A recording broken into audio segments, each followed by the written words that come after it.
हाँ सर, चालू हो गया। ओके ओके, ठीक है sir. Good evening again to all of you sir, all of you. अच्छा चलो सर, ये वाला क्लास थोड़ा बंद था, तो लास्ट आई थिंक एक दिन न्यू ईयर के लिए और एक दिन नहीं हो पाया था। तो चलो कंटिन्यू करते हैं जहाँ से हम लोग इसको छोड़े थे। जिसका इससे पहले ना सेल ऑफ गुड्स में मैंने आई थिंक 2 या 3 लेक्चर्स कराया। जिन लोगों का मिस है वो मेरे से लिंक लेके ना जरूर एक बार इसको गो थ्रू कर लेना, अगर किसी का भी किसी भी रीजन में नहीं हो पाया तो बेसिकली ये जो टॉपिक यहाँ पर चल रहा है सर बिजनेस लॉ में, ये सेल ऑफ गुड्स एक्ट का टॉपिक चल रहा है, जहाँ पर मैं एकदम सेल ऑफ गुड्स एक्ट जो है सर, जो बिजनेस का मतलब इंडिया में जो बेसिक बिजनेस लेन देन होता है, in simple sale of goods act क्या है? बेसिक बिजनेस का जो ट्रांजैक्शंस होता है इसके रिगार्डिंग, मतलब सेल होना, बाई करना, ठीक है। मतलब कोई भी दुकानदार जब कोई गुड सेल करता है या कोई भी बायर जब उसे परचेज करते हैं, तो किसका क्या राइट है, किसका क्या लीगल रूप मतलब राइट है एज पर दी बिजनेस लॉ, वही बेसिकली सेक्शन मतलब सेल ऑफ गुड्स एक्ट 1930 में बताया जाता है। तो ये बहुत ही वाइटल लॉ है सर। पहले तो ये इसके बारे में मैंने प्रीवियस लेक्चर्स अगर आप एक बार फॉलो करोगे तो वहां पर मैंने बहुत डिटेल्स में बता के रखा, स्टार्टिंग लेक्चर्स वगैरह एक बार सुन लेना। वहां पर देखना, वहां पर बता के रखा गया है कि ये सेल ऑफ गुड्स एक्ट ना पुराना है, 1930s का है। आप समझ ही पा रहे हो कि ड्यूरिंग ब्रिटिश एरा, है ना। तो एक्चुअली ये सब एक्ट पहले ब्रिटिश लोगों ने ही बिल्डअप किया था, क्योंकि ज्यादा दिन तो हुआ नहीं ना सर कि ब्रिटिश हमारे देश छोड़ के गए। तो ब्रिटिश एरा में ही इसको डेवलप किया गया था। बट हाँ, ब्रिटिश जाने के बाद टाइम टू टाइम अमेंडमेंट आता गया। समय के साथ साथ लॉ में भी जितना जरूरी है, बिजनेस सिनारियो में जो भी चेंजेस आया वो भी कर मतलब हुआ है। बट इससे भी पहले अगर 1930 से भी मैं पहले का बात करूं, तो 1872 में कॉन्ट्रैक्ट एक्ट आया था, ठीक है। कॉन्ट्रैक्ट एक्ट के अंदर सेल ऑफ गुड्स को पहले मेंटेन किया जाता था। कॉन्ट्रैक्ट एक्ट मतलब बेसिक, है ना, बेसिक कॉन्ट्रैक्ट किसी के साथ किसी का जो बेसिक बिजनेस लेवल कॉन्ट्रैक्ट आज भी होता है ना। और जो बिजनेस लॉ का एकदम कोर है सर, हार्डकोर कॉन्सेप्ट है। मतलब ऑफर होगा, एक्सेप्टेंस होगा, है ना। मतलब एक बंदा ऑफर करेगा, जो लोग कॉन्ट्रैक्ट एक्ट कर चुके हो उनको बहुत अच्छे से आइडिया है। जिनका कॉन्ट्रैक्ट एक्ट नहीं हुआ है वो बाद में करेगा या फिर अभी बैकअप से भी कर सकते हो।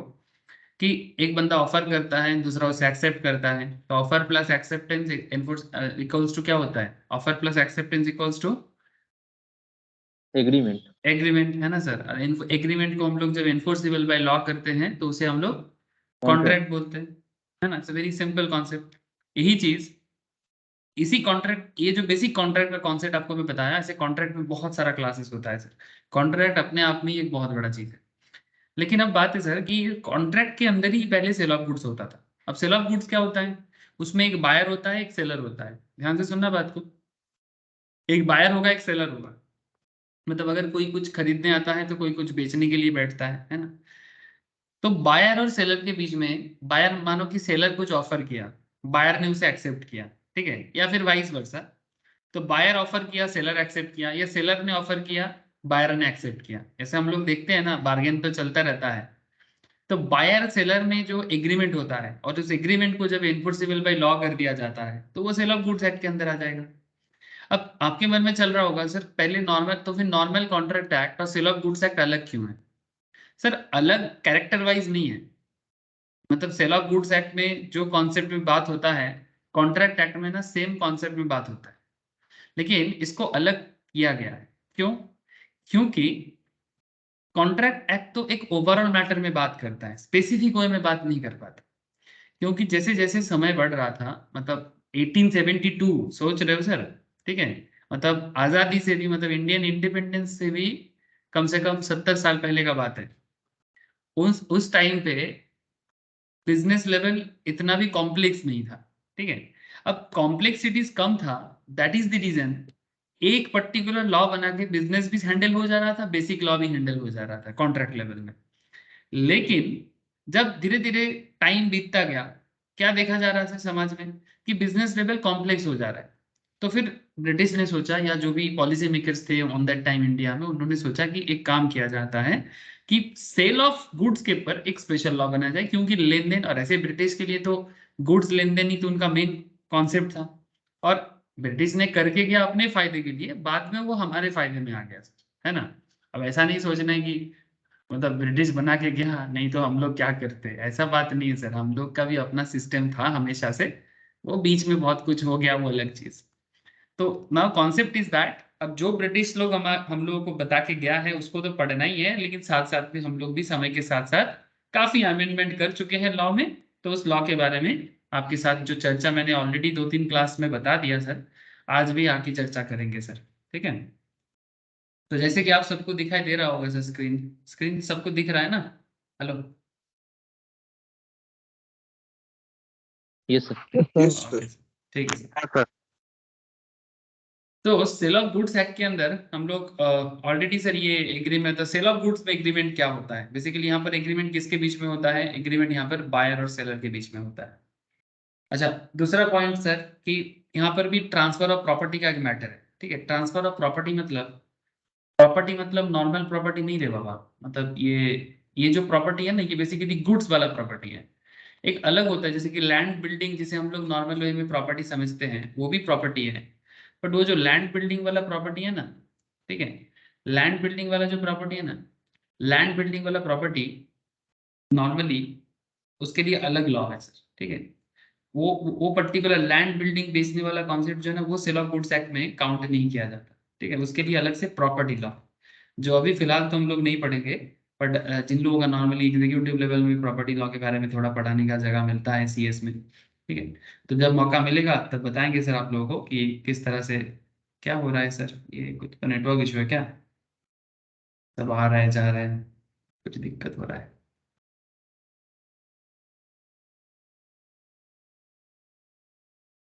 ठीक है चलो, अगर बाई चांस किसी का मिस भी हो जाएगा तो वो बाद में बैकअप ले लेगा।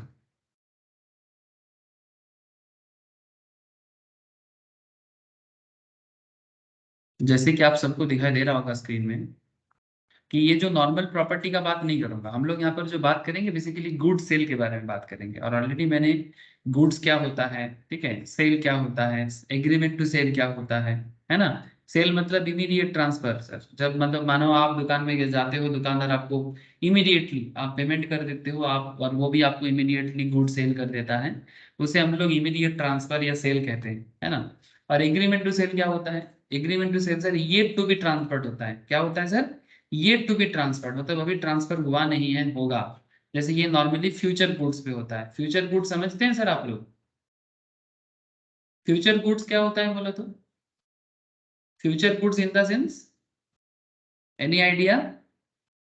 ऑलरेडी मैं डिस्कस कर चुका हूँ प्रीवियस लेक्चर्स में। फ्यूचर मतलब जो गुड्स अभी तक बना नहीं है, बनने वाला है या बन रहा है। जैसे मानो कि मैं आपको फ्यूचर एग्रीमेंट के ऊपर एक बात किया था, फ्यूचर कॉन्ट्रैक्ट के बारे में। फ्यूचर कॉन्ट्रैक्ट क्या होता है? जैसे मानो फ्यूचर कॉन्ट्रैक्ट फार्मिंग, ठीक है, कॉन्ट्रैक्ट फार्मिंग में मैंने शायद एग्जांपल दिया था कि एक किसान है, मतलब एक फार्मर्स है, फार्मर को मानो कॉन्ट्रैक्ट दिया गया कि भाई आपके खेत में, मतलब आपका जो भी एग्रीकल्चरल लैंड है, आपका जो भी एग्री लैंड है, एग्री लैंड पे आप अपने हिसाब से जो भी बना रहे हो, ठीक है, एग्री लैंड पे आप जो भी उगा रहे हो उगाते जाओ सर, नो, ये कोई दिक्कत नहीं है। लेकिन ये अभी बनने में समय लगता है ना एग्रीकल्चरल लैंड में। चाहे आलू, जैसे अगर आप आलू देखोगे, आलू के खेत देखोगे, आलू में आलू लगाया जाता है, मतलब आलू के सीजन में, राइस के सीजन में राइस लगाया जाता है ना, ये सब बेसिक फूड्स है हमारे लिए भी। लेकिन ये सब बनने में समय लगता है ना, 3 महीने तो कम से कम लगेगा सर, है ना, कम से कम 3 मंथ्स का टाइम पीरियड तो लग ही जाता है एक प्रॉपरली एक एग्रीकल्चरल प्रोडक्ट रेडी होने में। तो कई कबार क्या होता है कि सर जो बिजनेसमैन होते हैं, जैसे मानो पोटैटो वाले, मतलब पोटैटो मैन्युफैक्चरर या फिर चिप्स मैन्युफैक्चरर, ठीक है, इसको लेके ना मैंने आपको शायद एग्जाम्पल दिया था। जैसे हमारे वेस्ट बंगाल में अगर कभी आप लोग हुगली डिस्ट्रिक्ट के साइड में जाओगे ना, हुगली बर्धमान, ठीक है, स्पेशली अगर आप हुगली में जाओगे तो आरामबाग साइड में जरूर विजिट करना। जानते हो सर आरामबाग? हाँ, ये सब एग्रीकल्चर के लिए जाने जाते हैं सर। आरामबाग, आरामबाग ना बहुत ही मतलब एग्रीकल्चर के लिए जाने वाला मतलब एरिया है सर, जहाँ पर ना आपको एग्रीकल्चरल चीज़ों के बारे में आपको बहुत कुछ मिलेगा। कभी अगर मौका मिले, अगर कभी भी मौका मिले तो आप ये सब साइड में ज़रूर विजिट करेंगे। तो वहाँ पर ना कॉन्ट्रैक्ट फार्मिंग होता है। ठीक है, क्या होता है वहाँ पर, बड़े बड़े जो कंपनीज हैं, ठीक है, वो चले जाते हैं आरामबाग साइड में, वहाँ पर जाके जो भी आलू वाले हैं उनसे बात कर लेते हैं, जो आलू का मैन्युफैक्चरर है। ऐसे आरामबाग तो टाउन है, बट आरामबाग टाउन के आसपास के जो एरिया है ना सर, वो एरिया में अगर आप जाओगे ना, बेसिकली ये दाराकेश्वर रिवर है यहाँ पर, ये रिवर के आसपास का एरिया बहुत ही फर्टाइल है, और पोटैटो वगैरह के लिए बहुत अच्छे माने जाते हैं। और इंडिया का बेस्ट पोटैटो यहीं पर उगता है सर। इंडिया का बेस्ट पोटैटो, मतलब सबसे टॉप क्वालिटी पोटैटो आपको ये सब जोन में मिल जाएगा। ठीक है, पोटैटो फार्मिंग भी गजब का होता है। तो मेरा कहने का मतलब और कुछ नहीं है सर, मैं आपको आरामबाग नहीं घुमाना चाहता अभी। मैं बस आपको इतना कहना चाहता कि यहाँ पर इस सब एरिया में जो भी बंदे, जो भी फार्मर्स, ठीक है, यहाँ पर पोटैटो फार्मिंग करता है। अब ये अपने फार्म में पोटैटो लगा दिया, लेकिन इसको बनने में टाइम लगेगा, तो ये फ्यूचर कॉन्ट्रैक्ट हो जाएगा कि भाई अभी बनाओ, 3 महीना बाद जब पोटैटो पूरा पूरी बन जाएगा तब वो सेलेबल कंडीशन में आएगा। लेकिन कॉन्ट्रैक्ट अभी से करना है, 3 मंथ्स लेटर होगा, ठीक है, लेकिन कॉन्ट्रैक्ट अभी से करना है। तो इस तरह का बहुत सारा चीज मैंने पहले भी क्लास में बता के रखा सर, कि सेल क्या है, ट्रांसफर एग्रीमेंट टू सेल क्या है, इसके ऊपर डिफरेंस भी हम लोगों ने पढ़ा। फिर मैंने आपको गुड्स क्या है, कितना तरह का गुड्स होता है, एग्जिस्टिंग गुड्स क्या है, फ्यूचर गुड्स क्या है, कॉन्टिजेंट गुड्स क्या है, इसके बारे में भी मैंने लास्ट 2-3 क्लासेस में बता के रखा। जो लोग भूल चुके हो या रिवाइज नहीं किया, प्लीज रिवाइज कर लीजिएगा एक बार सर। ठीक है, फिर मैंने आपको, अच्छा आज मैं आपको मेनली जिस पॉइंट पे लेके जाऊंगा दैट इज प्राइस डिटर्मिनेशन। ठीक है, प्राइस डिटर्मिनेशन में मैं बात करूंगा आज। ठीक है, और यहाँ पर आपको मैं ये भी बताया था कि गुड्स कितना तरह का होता है, उसमें existing goods, future goods, contingent goods. उसके अंदर एग्जिस्टिंग गुड्स, उसमें भी तरह अलग अलग टाइप्स है। एग्जिस्टिंग गुड्स में भी स्पेसिफिक है, एसर्टेंट है, अनएसर्टेंट है, ये भी डिस्कशन हो चुका है। तो सर बचा क्या? सर ये सेल ऑफ गुड्स एक्ट का इंट्रोडक्शन एरिया है, और इसमें बचा ज्यादा कुछ है नहीं, बस 2-3 पॉइंट बचा है जो मुझे एक बार बोलना चाहिए। जैसे कि इस पर्टिकुलर चैप्टर के अंदर जो सेल ऑफ गुड्स का एकदम बेसिक चैप्टर है, मतलब ये चैप्टर को मैं सेल ऑफ गुड्स का बेसिक चैप्टर बोलता हूँ सर, मतलब इंट्रोडक्शन चैप्टर, जिसमें आपको सेल ऑफ गुड्स के बारे में हर एक कॉन्सेप्ट के ऊपर डिस्कशन किया जाता है, और as well as section wise. ठीक है, जैसे यहाँ पर मैंने आपको sale and agreement to sale के बारे में भी बात किया था कि सेल क्या है और एग्रीमेंट टू सेल क्या है। जैसे कि अभी आपको मैं बता रहा था कि सेल और agreement to sale, agreement to sale मतलब जो अभी नहीं होगा, बाद में होगा, लेकिन फ्यूचर में होगा। इसके ऊपर हम लोगों ने डिटेल्स में डिफरेंस भी पढ़ लिया था कि एग्रीमेंट टू सेल और सेल में क्या फर्क है, और उसका सेक्शन वाइज डिस्कशंस भी हम लोगों ने किया था। फिर मैंने आपके साथ similar type of sale and hire purchase, याद होगा गाड़ी के, एक कार परचेज के ऊपर मैंने बात किया था, सेल एंड हायर परचेज में क्या फर्क है, याद है ना सर आप लोगों को?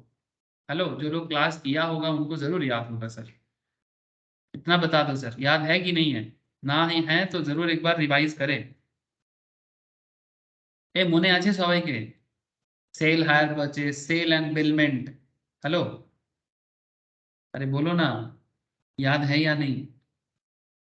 हाँ शुभजीत, सभी को पूछ रहा हूँ, सोमपत, शुभजीत। है सर। हाँ ओके सर, ओके, है सर। ठीक, सभी को पूछ रहा हूँ। तो सेल एंड बेलमेंट ये भी बहुत ही इंटरेस्टिंग था सर, बेलर बेली कॉन्सेप्ट में था, तो ये सब मैंने बताया था। आज मैं आपको सेक्शन 5 में लेके जा रहा हूँ। ठीक है, सेक्शन 5 में क्या पढ़ना है सर? सेक्शन 5 बताते हैं contract of sale how made, मतलब कैसे कॉन्ट्रैक्ट ऑफ सेल होता है। ठीक है, अब चलो देखते हैं कॉन्ट्रैक्ट ऑफ सेल कैसे होता है। बहुत सिंपल है सर, बहुत बेसिक बिजनेस कॉन्ट्रैक्ट है ये। Sir, according to section 5, subsection 1, a contract of sale is made by an offer to buy or sell goods for the price and the acceptance of such offer.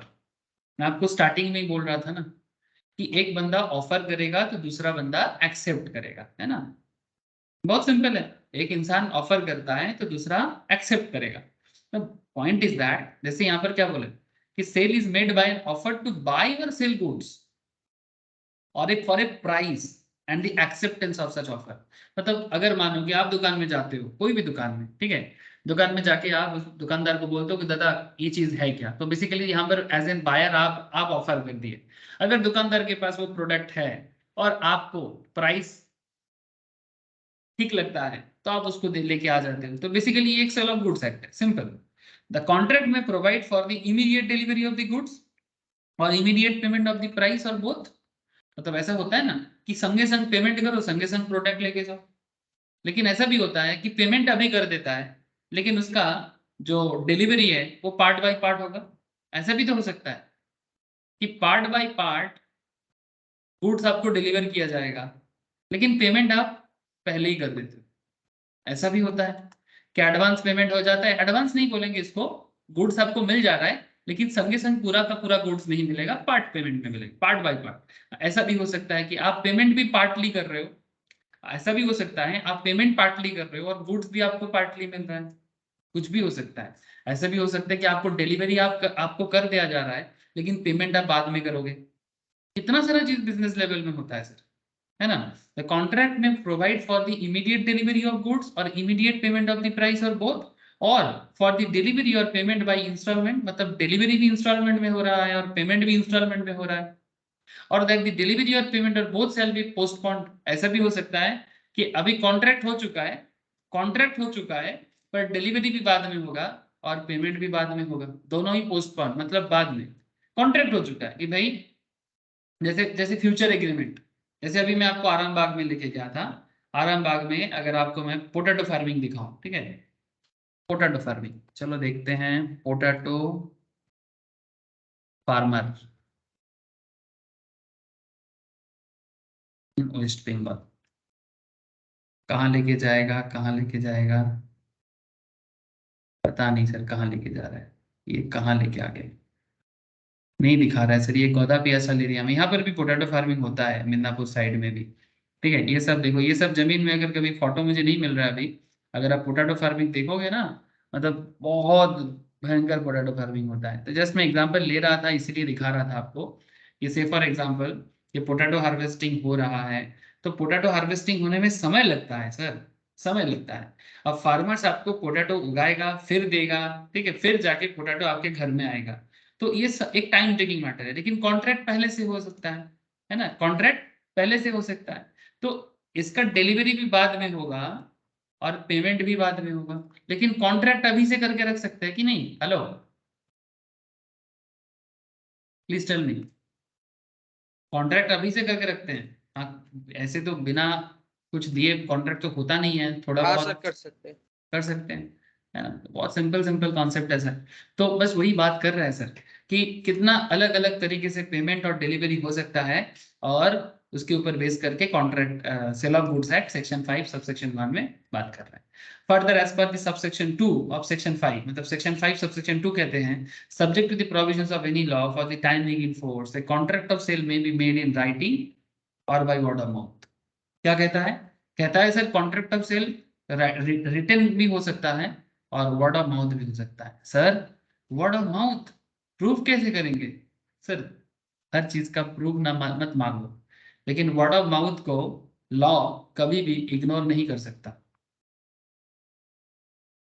अब आप शायद बोलोगे sir word of mouth मुखेर कथार की दाम আছে, ऐसा ऐसा ऐसा मन में आपके मन में चल सकता है कि क्या सर सच में, मतलब अगर कोई जवान देता है किसी को, या कोई मतलब ऐसे ही वर्ड ऑफ माउथ के थ्रू से कोई कॉन्ट्रैक्ट करता है, जिसको हम लोग बंगाली में बोलते हैं ना मुखेर कथा, सर मुखेर कथा दाम থাকতে হয়, मतलब मतलब जो मुंह में आया, अगर आपने मतलब जस्ट वर्ड ऑफ माउथ आपने किसी को कुछ बता दिया तो उसका भी दाम रखना पड़ता है।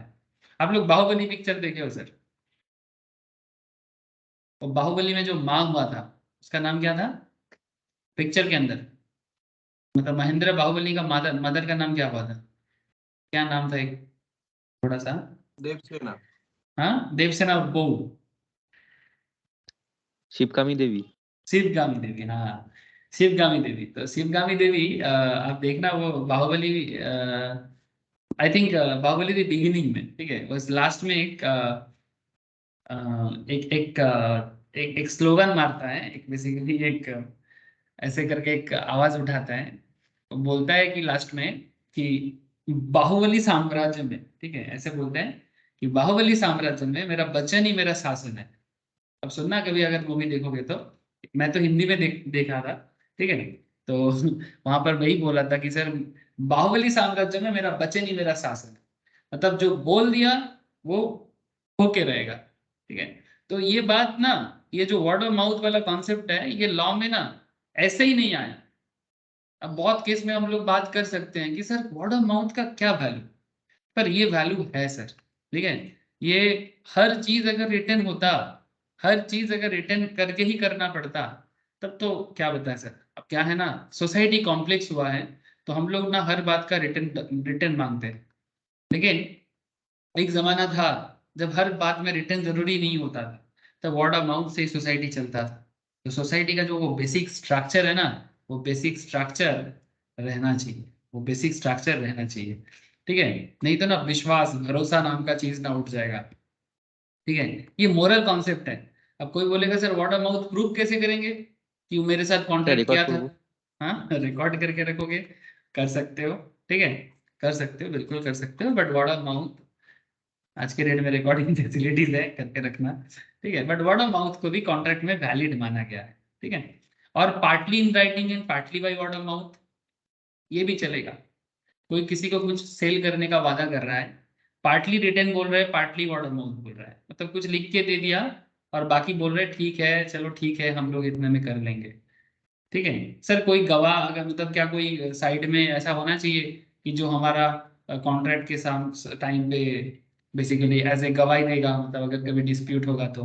हाँ, मतलब आप समझ रहे हो ना, विटनेस। ठीक है, तो विटनेस हो भी सकता है, ना भी हो सकता है, डजेंट मैटर, बट लॉ हर चीज को परमिट कर रहा है।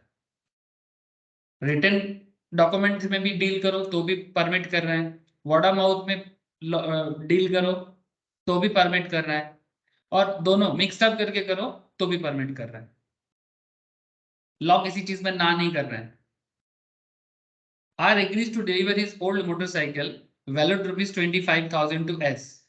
आर एग्री कर रहा है कि वो अपना पुराना मोटरसाइकिल 25,000 में एस को देने वाला है, in exchange for a new motorcycle. ठीक है, in exchange for a new motorcycle, कि मेरे मतलब मैं मेरा पुराना मोटरसाइकिल तुमको दूंगा, बदले में तो एक नया मोटरसाइकिल खरीदूंगा जिसका वैल्यू रहेगा 25,000, एंड एग्रीज टू पे द डिफरेंट इन कैश। ठीक है, और जो भी मतलब न्यू मोटरसाइकिल का जो एक्स्ट्रा दाम रहेगा वो कैश में दिया जाएगा। तो ये सिंपल एक कॉन्ट्रैक्ट ऑफ सेल है, और ये कॉन्ट्रैक्ट ऑफ सेल के अंदर ये एक्सचेंज भी हुआ, मतलब एक्सचेंज भी सेल हुआ सर। ठीक है, ये चीज हम लोग इनकम टैक्स में जो लोग पढ़ते हैं वहां पर भी हम लोग इस चीज के बारे में बात करते हैं कि सेल बेसिकली कैपिटल गेन में बढ़ाया जाता है, एक्सचेंज इज ऑल्सो सेल। ठीक है, ऐसे सेल सेल का बहुत सारा अलग अलग कॉन्सेप्ट रहता है, मैं आगे आगे चर्चा करूंगा सर चैप्टर वाइज, जैसे जैसे और भी एडवांस टॉपिक में सेल ऑफ गुड्स एक्ट में हम लोग आगे बढ़ेंगे ना, मैं आपके साथ सेल ऑफ गुड्स में बहुत इंपॉर्टेंट बात करने जाऊंगा सर, तो वहां पर मैं और भी चीजें बोलूंगा। फिलहाल आपको इतना तो समझ में आ रहा है कि एक बेसिक कॉन्ट्रैक्ट ऑफ सेल ऐसा हो सकता है जिसमें आप कुछ चीजें एक्सचेंज में कर रहे हो, कुछ चीजें आप कैश में कर रहे हो, but it's a contract of sale, है ना। ऐसे कितने सारे ऑर्गेनाइजेशन आज की डेट में एक्सचेंज ऑफर करता रहता है ना। एक्सचेंज ऑफर करता रहता है कि नहीं करता रहता? आप फ्लिपकार्ट में जाओगे, ठीक है, इवन आप मारुति सुजुकी का कार लेना है मानो, ठीक है, आप मारुति सुजुकी के इसमें जा रहे हो, ठीक है, मारुति का शोरूम में जा रहे हो, शोरूम में जाओगे तो आपके पास पुराना कार है, ऐसे मारुति सुजुकी है ना, रीसेल वैल्यू बहुत होता है, आपको पता है सर। मारुति सुजुकी का रीसेल वैल्यू बहुत ज्यादा है, मतलब इंडियन मार्केट में अगर कोई कार आपके पास है और आप चाहते हो कि आपका पुराना कार बेच के फटाफट एक न्यू कार लेना है, आई थिंक सबसे लिक्विड मारुति सुजुकी है। मेरा उतना कार का आइडिया नहीं है, पर जितना मैं सर्वे करके रखा या जितना मैं बातचीत करता रहता हूँ उससे मुझे यही पता चला। क्या मैं सही बोल रहा हूँ सर?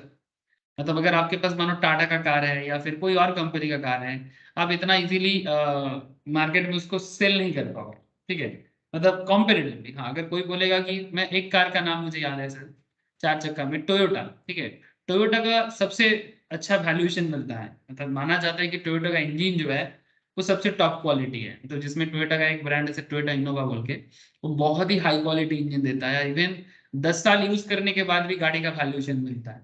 ऐसा एक्सेप्शनल कुछ कार है उसको मैं साइड में रखता हूँ, लेकिन एक इन जनरल बात कर रहा हूँ आपसे कि अगर आपके पास टोयोटा का कार है तो ज्यादातर केस में ना ये एक्सचेंज में बहुत काम करता है। मैं देखा हूँ मेरे घर पे भी, पापा को बचपन से देखता हूँ कि क्या करते हैं कि पुराना कार जो है, तो मानो कि कुछ दिन जैसे एक पहले तो हम लोग का एक खटारा एम्बेसडर हुआ करता था सर, ठीक है, वो 2000 के एकदम अर्ली 2000 या लेट 90s के आसपास में एक एम्बेसडर हुआ करता था। फिर एम्बेसडर को नॉर्मल यूज होने के बाद एक एक ये लिया गया सर, आर्टिका आता है ना सर, आर्टिका लिया गया था। फिर मैं कुछ दिन बाद देखा कि आर्टिका को चेंज करके कुछ लिया था, मुझे याद नहीं आ रहा है क्या लिया था। अब लेटेस्ट में एक एस क्रॉस बोल के कार यूज करते हैं, ठीक है, तो मैं बाद में मुझे पता चला कि ये आर्टिगा और एस क्रॉस के बीच में एक्सचेंज हुआ सर, मतलब आर्टिगा को दे दिया और बदले में एस क्रॉस को एक्सचेंज वैल्यू में ले लिया, ठीक है। तो ऐसा चलता रहता है। I hope you understand sir. और ऐसा नॉट जस्ट इन मैं अपने घर पे देखा, बट मैं बहुत जगह में देखता रहता हूँ, ऐसा चलता है, स्पेशली मारुति सुजुकी में बहुत ज्यादा है। तो ये बेसिक सेल है ना, बेसिक कॉन्ट्रैक्ट ऑफ सेल है। तो आई होप यू अंडरस्टैंड कि कॉन्ट्रैक्ट ऑफ सेल में कितना सारा चीजें बेसिक लेवल में होता रहता है।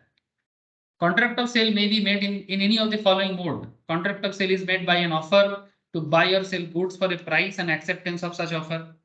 There may be immediate delivery of goods. Immediate delivery मतलब क्या?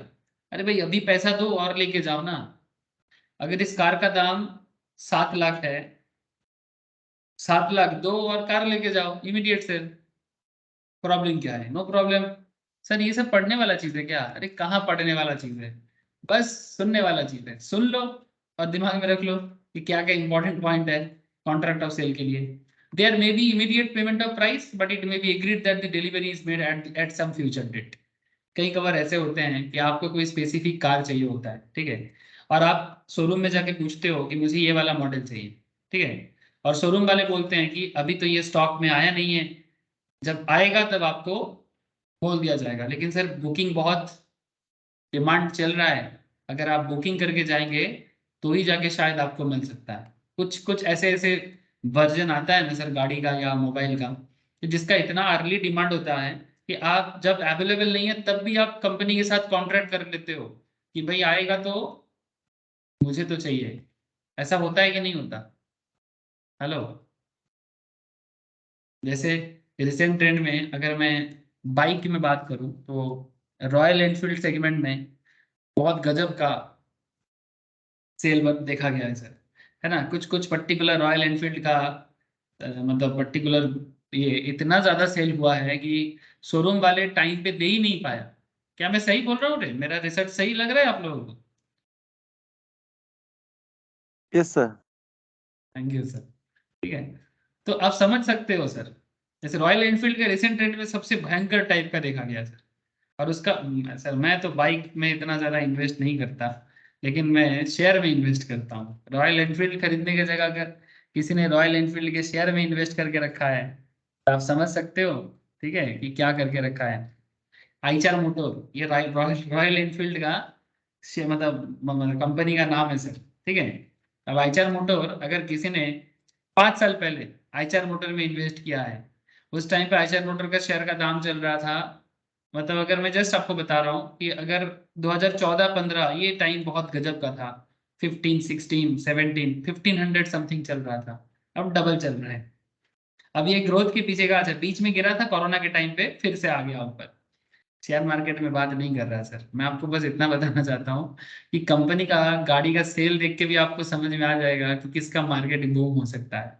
जो लोग मार्केट के बारे में सोचते हो, ठीक है, कि कौन से कंपनी में इन्वेस्ट करे ना करे, हाँ, तो रॉयल एनफील्ड अगर मार्केट में कोई भी चीज का सेल अगर ज्यादा दिख जाए, अब ढूंढ लेना कि कौन सा कंपनी का चीज है और फिर उसके शेयर के बारे में सोचना चालू कर दे, ठीक है, तो फिर आपको ना फायदा दिख जाएगा सर। इसको कहते हैं ऑब्जर्वेशनल पावर, ठीक है, कि किस में इन्वेस्ट करें। इसके लिए हमेशा अपना दिमाग को चारों तरफ घुमाना चाहिए, ठीक है। ठीक जैसे मैं आपको थोड़ा थोड़ा बता रहा हूँ, ठीक है, कभी मैं सुजुकी में बता रहा, कभी मैं, अच्छा सुजुकी का भी वही केस है।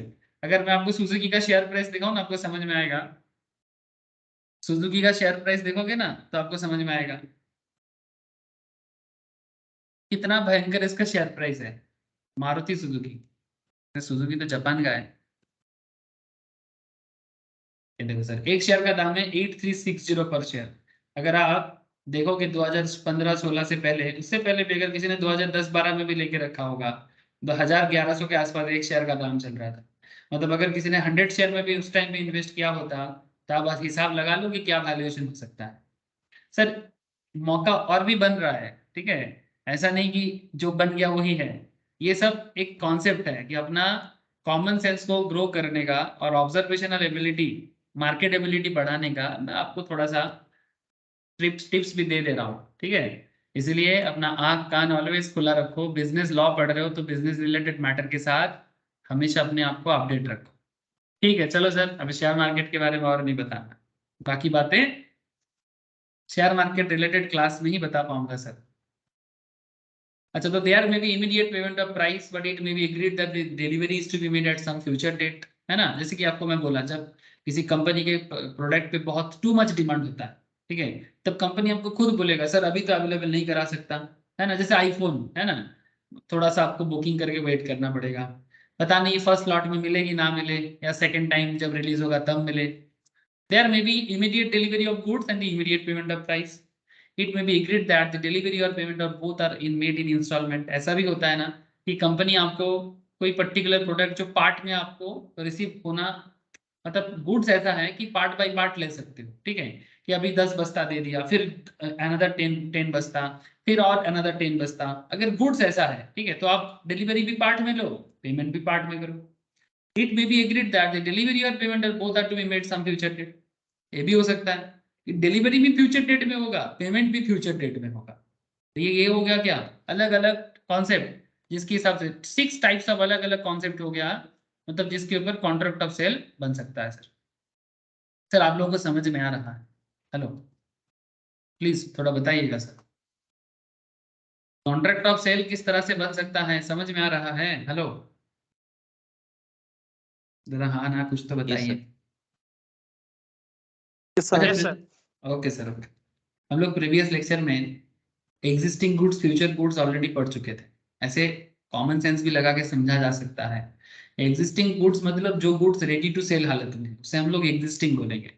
और फ्यूचर गुड्स मतलब जो रेडी टू सेल हालत में नहीं है, ready to sale in the sense, मतलब फ्यूचर गुड्स मतलब फ्यूचर में बनेगा तभी डिलीवर हो पाएगा, जब तक रेडी नहीं होगा तब तक डिलीवर कैसे करोगे, है ना। तो जो भी हो, चाहे एग्जिस्टिंग गुड्स हो या फ्यूचर गुड्स, ठीक है, subject matter of contract of sale कैसे काम करता है वो देखो, जो सेक्शन 6 में बोला गया है, कॉन्ट्रैक्ट मतलब सेल ऑफ गुड्स एक्ट में। আচ্ছা, এই যে যেটা বললেন না, এই যে একটা গাড়ির উদাহরণ দিলেন, ওই যেটা মারুতি সুজুকি এখন স্টকে নেই, পরে এলে সেল করব, তা हाँ हाँ এটাও তো हाँ ফিউচার মধ্যে তাহলে। हाँ obviously, obviously stock goods, good मतलब गुड गाड़ी स्टॉक में नहीं है, बाद में मिलेगा, हाँ ऑब्वियसली फ्यूचर गुड्स ही होगा ना।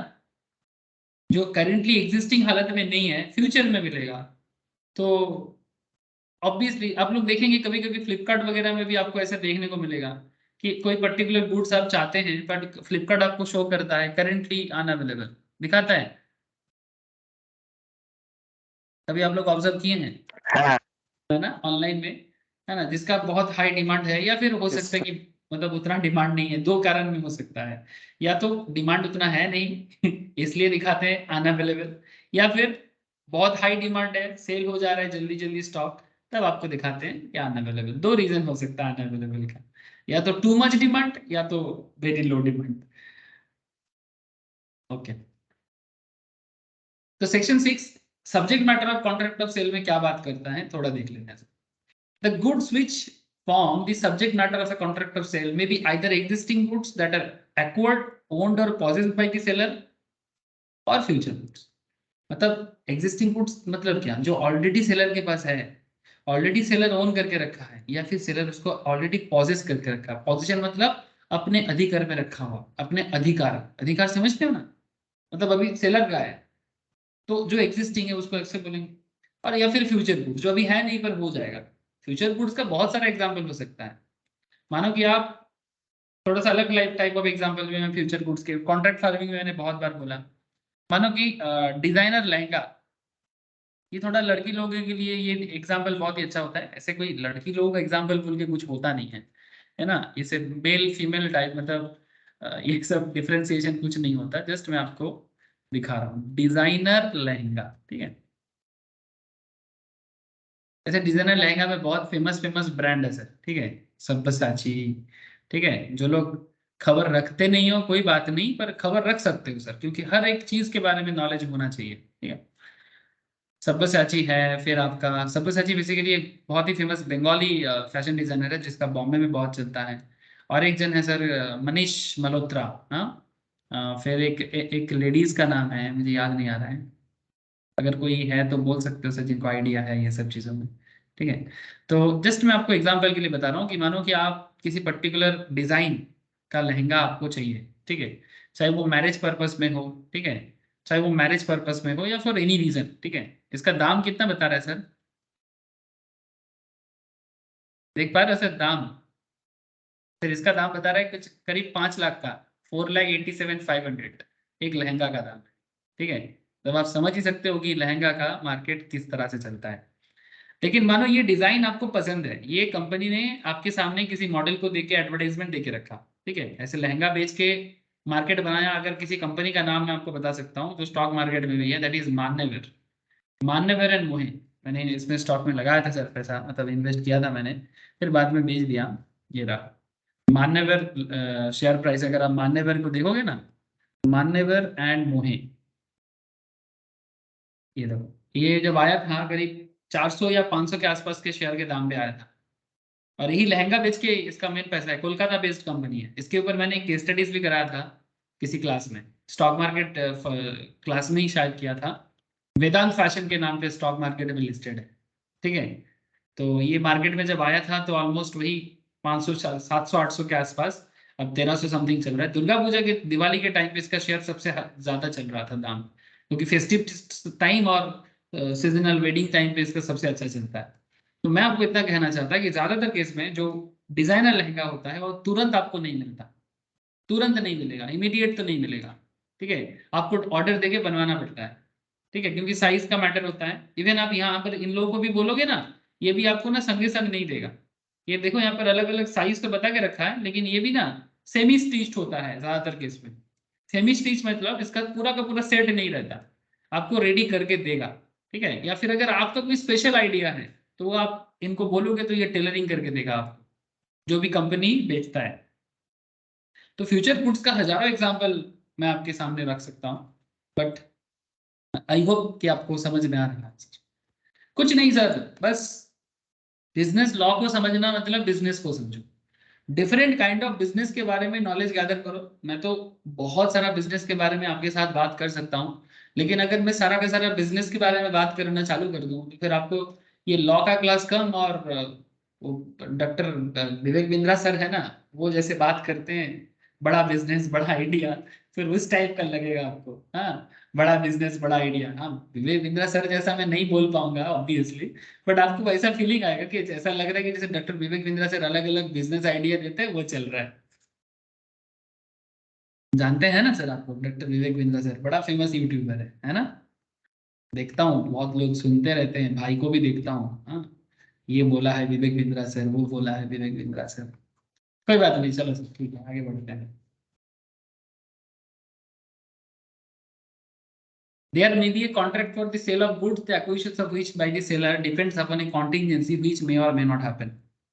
There may be a contract for the sale of goods, the acquisition of which by the seller depends upon a contingency which may or may not happen. मतलब ऐसा भी गुड्स के बारे में contract होता है सर, जैसे आप लोगों को मैं रिसेंटली जो लोग बेसिक्स ऑफ अकाउंट्स पढ़ते हो वहां पर मैंने कॉन्टिंजेंट एसेट कॉन्टिंजेंट लाइबिलिटी के बारे में बात कर रहा था। तो ये देखो वापस एक कॉन्टिंजेंसी के बारे में आ गया सर। जो लोग बेसिक्स ऑफ अकाउंट्स का क्लास करते हो, मेरे पास मेरा चलता है वो वाला क्लास, थियोरेटिकल अकाउंट का थियोरेटिकल क्लास। ठीक है, तो वहां पर भी मैं यही बात कर रहा था कुछ दिन पहले सैटरडे वाला क्लास। तो कंटिंजेंसी मतलब क्या, जो डिपेंड करता है कि फ्यूचर में वो पर्टिकुलर गुड्स में कॉन्ट्रैक्ट हो भी सकता है ना भी हो सकता है। ठीक है, मतलब अगर सिचुएशन रेडी हुआ तो कॉन्ट्रैक्ट होगा, अगर नहीं रेडी हुआ तो नहीं होगा। There may be a contract for the sale of goods the acquisition of which by the seller depends upon a contingency. मतलब अगर सेलर को मिला तो सेल करेगा आपको, अगर सेलर को नहीं मिला तो सेलर आपको सेल नहीं करेगा। मतलब ऐसा बहुत सारा हो सकता है कि सेलर बायर को बोलता है कि ठीक है देखते हैं, अगर मार्केट में मिल जाए तो लाके दूंगा, अगर नहीं मिला तो नहीं लाके देंगे। जैसे मुझे पता है बचपन से, जैसे कि मेरा नेटिव जो है ना सर वो कोलकाता से थोड़ा दूर ही है, ठीक है, झाड़ग्राम में है। तो क्या होता था, आजकल तो सर कम्युनिकेशन बहुत फास्ट हो गया। मतलब आजकल सर 3 घंटा 3.5 घंटा में आराम से हम लोग कोलकाता से झाड़ग्राम तय कर लेते हैं। ये जंगल देख रहे हैं ना, ठीक है, ये जंगल से 90s के जमाने में किसी को अगर, जैसे मैं जब क्रिकेट खेलता था मुझे याद है, अगर कभी एक क्रिकेट बॉल भी चाहिए होता था ना, ड्यूस बॉल, तो झाड़ग्राम में जो स्पोर्ट्स शॉप होता था उनको जाके बोलना पड़ता था कि दादा हमको एक ड्यूस बॉल चाहिए। फिर वो जो झाड़ग्राम का जो दुकानदार है, झाड़ग्राम टाउन में, छोटा सा टाउन है सर जंगल के बीच में, उस दुकानदार को बोलने के बाद दुकानदार बोलता था कि हाँ दादा लाके देंगे पर 1 हफ्ता टाइम लगेगा। फिर दुकानदार ऑर्डर लिखता था, ठीक है।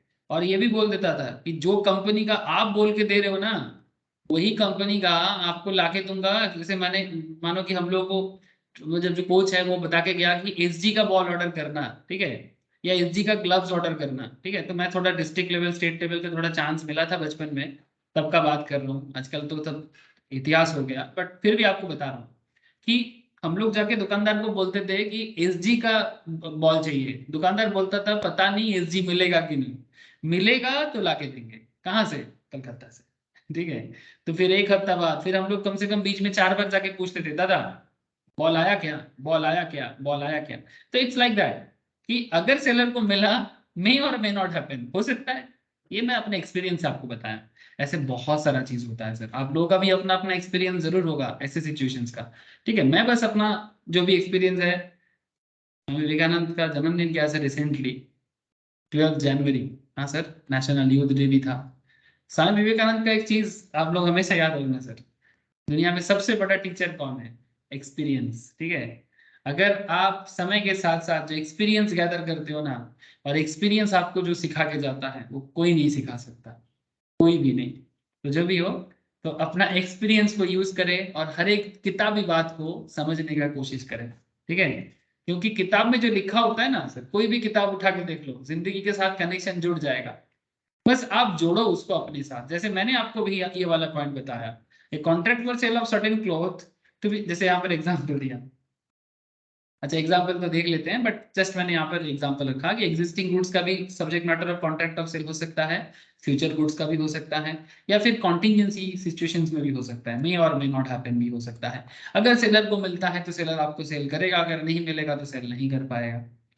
ए contract for sale of certain clothes to be manufactured by a certain mill, एक मिल है जो एक सर्टेन टाइप ऑफ कपड़ा मैन्युफैक्चर करके आपको देगा।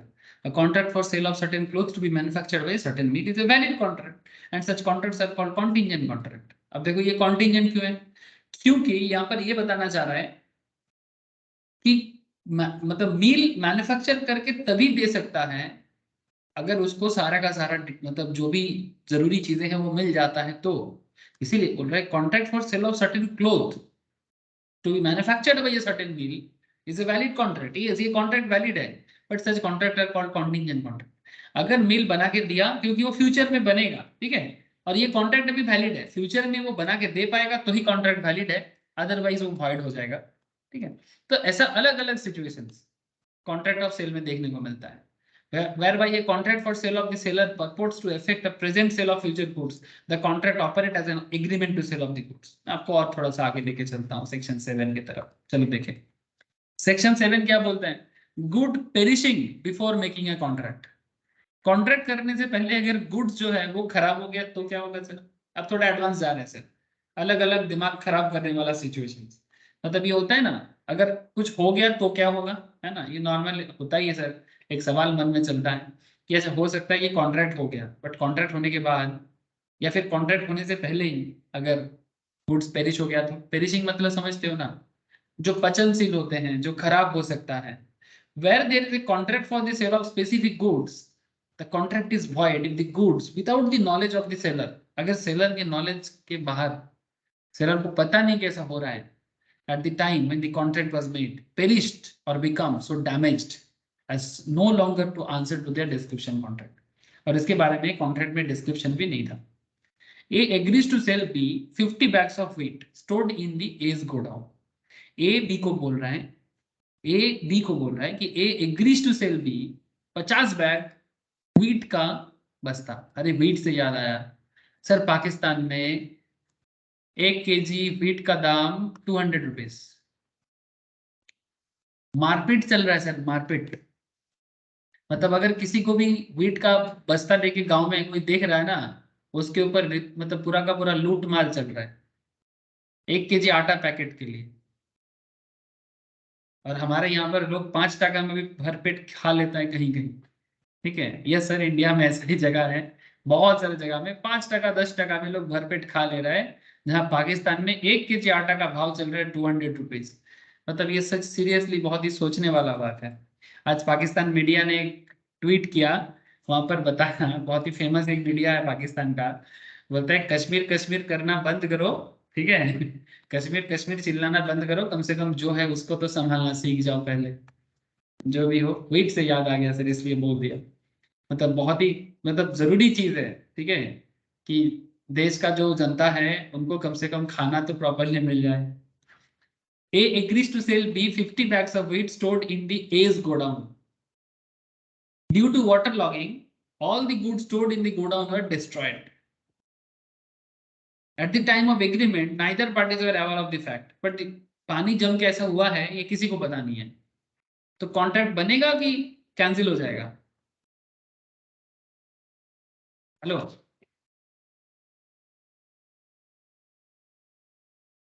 कॉन्ट्रैक्ट बनेगा कि कॉन्ट्रैक्ट कैंसिल? হোয়াইট হয়ে যাবে। পানি হ্যাঁ, কি বললেন অনিল? বলছি কন্ট্রাক্টটা ব্রেক হলো মানে এটার জন্য পানিশেবল তো কিছু থাকবে। ना, no punishment is there, because किसी को पता ही नहीं है ना। No one no one is knowledgeable about this thing, है ना, कि ऐसा जो वाटर लॉगिंग होके हुआ है, स्पेशली सेलर को तो पता ही नहीं है। Seller is totally ignorant about this. तो अगर ऐसा होता है तो फिर सिंपल कॉन्ट्रैक्ट कैंसिल, मतलब एग्रीमेंट ही कैंसिल, तो कॉन्ट्रैक्ट तो बात ही नहीं है, एग्रीमेंट ही कैंसिल हो जाएगा। वॉइड का मतलब क्या होता है? कैंसिल। अब एग्रीमेंट ही कैंसिल तो कॉन्ट्रैक्ट तो बहुत दूर की चीज। স্যার বলছি যে ধরুন ফিউচারে কোনো কন্ট্রাক্টের জন্য যে অ্যাডভান্স পেমেন্ট করা হলো, তো ধরুন সেই কন্ট্রাক্টটা যদি ক্যান্সেল হয়ে যায় তখন সেই পেমেন্টটা কি হবে? कॉन्ट्रैक्ट पेमेंट रिफंड হবে अगर प्रॉपर रीजन है तो। মানে मान 100% রিফান্ড করে দেবে? 100% के 100% थोड़ी होता है। मान कि कोई না, पर्टिकुलर যতখানি অ্যাডভান্স পে করলো তার ওই পুরো অ্যাডভান্স পেমেন্টটা যতটা করলো তার 100%ই মানে ওই টাকাটাই नहीं नहीं পুরোপুরি পেমেন্ट করে দেবে? नहीं, इट्स नॉट लाइक दैट। ये सब डिपेंड करता है क्या कंडीशन है। मान कि एक प्रोजेक्ट है, ठीक है, अब ये डिपेंड करता है डिफरेंट काइंड ऑफ, मतलब ये ऑलवेज ऐसा नहीं कहा जा सकता, डिफरेंट काइंड ऑफ सिचुएशंस के ऊपर डिपेंड करता है। अब डिफरेंट काइंड ऑफ सिचुएशन, मान कि एक प्रोजेक्ट है जिस प्रोजेक्ट के लिए तुमने कहीं पर कोई एडवांस पेमेंट किया, ठीक है, अब तुमने एडवांस पेमेंट कर दिया। अब एडवांस पेमेंट करने के बाद उसमें प्रोजेक्ट में काम भी चालू हो चुका है। अब प्रोजेक्ट में काम चालू हो चुका है, तुम्हारा पेमेंट भी तो उस पर्टिकुलर प्रोजेक्ट के लिए लग चुका है ना। नाउ पॉइंट इज दैट कि जो प्रोजेक्ट तुम्हारा प्रोजेक्ट हाथ में लिया था उसने भी तुमको कुछ रिटर्न में देने का बोला था, है ना, उसने भी तुमको प्रॉमिस किया था कि हाँ ये प्रोजेक्ट में तुमको इतने दिन में दूंगा। तो अगर वो उस टाइम पे उसको देने में फेलियर होता है तो ऐसे सिचुएशंस में आप क्लेम कर सकते हो, ठीक है, कि आपने बोला था बट आपने दिया नहीं, या फिर ये सब देने का बात था बट आप नहीं दे पाया, ठीक है। मतलब अगर मान कि एडवांस ले लिया और कुछ भी नहीं कर रहा है, देन वो ऑब्वियसली तुम क्लेम कर सकते हो। जैसे ये रिसेंटली तुम लोगों ने ये खबर नहीं देखा, नोएडा में दो बड़े बड़े बिल्डिंग को सुप्रीम कोर्ट ने ऑर्डर देके पूरा एकदम डिस्ट्रॉय करवाया, नोएडा में या गुड़गांव में? हाँ ट्विन टावर्स, नोएडा में। इसके ऊपर भी मैंने हाँ क्लास में, मोस्ट प्रॉब्ली इकोनॉमिक लॉ के क्लास में इसके ऊपर मैंने केस स्टडीज करवाया था। वो ट्विन टावर्स का क्या केस था बोलो तो? ट्विन टावर में जिन लोगों ने फ्लैट लिया था उन लोगों को बोला गया था कि फ्लैट का दाम और सामने का जो गार्डनिंग वगैरह है सब मिला के ही दाम लिया गया था, और ये भी बोला गया था कि फ्लैट जहां पर बना है उसके सामने जो गार्डन है वो गार्डन हमेशा रहेगा, और उसीलिए फ्लैट का दाम भी, नॉर्मली फ्लैट का दाम था मानो कि 50 लाख का, ठीक है, और जिसको भी गार्डन फेसिंग चाहिए उसके लिए गार्डन फेसिंग या फिर क्या बोलते हैं उसको, स्विमिंग पूल फेसिंग, ठीक है, अगर आप गार्डन फेसिंग या स्विमिंग पूल फेसिंग वाला लेना चाहते हो तो तुम्हारा 10 लाख और एक्स्ट्रा बढ़ेगा, ठीक है। इस टाइप का कॉन्ट्रैक्ट होता है। लेकिन ये जो पर्टिकुलर ट्विन टावर जिसने बनाया था, कंपनी जो था रियल एस्टेट, उसने क्या किया था, घर तो दे दिया, फ्लैट भी बेच दिया, लेकिन जहां पर गार्डन था वहां पर बाद में उस पर्टिकुलर स्विमिंग पूल को बंद करके और गार्डन को पूरा खत्म करके उसी जगह में एक तीसरा और एक बिल्डिंग का प्रोजेक्ट बनाना चालू कर दिया। तो फिर ये तो पुराने बायर से धोखा है ना, जो ओल्ड बायर थे उनके साथ तो फिर पूरा ब्रीच हो गया ना, क्योंकि आपने जो 10 लाख एक्स्ट्रा करके लिया था वो तो गार्डन फेसिंग वगैरह के लिए ही दिया था, तो फिर आपने बोला था, तो फिर आप इस तरह से क्यों कर रहे हो?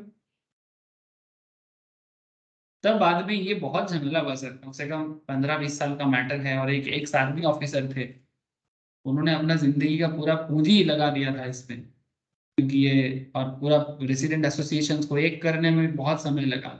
फिर इलाहाबाद कोर्ट में फैसला हुआ था, फिर supreme court, I think supreme court के पास भी गया था, मुझे पूरा याद नहीं आ रहा है, ठीक है।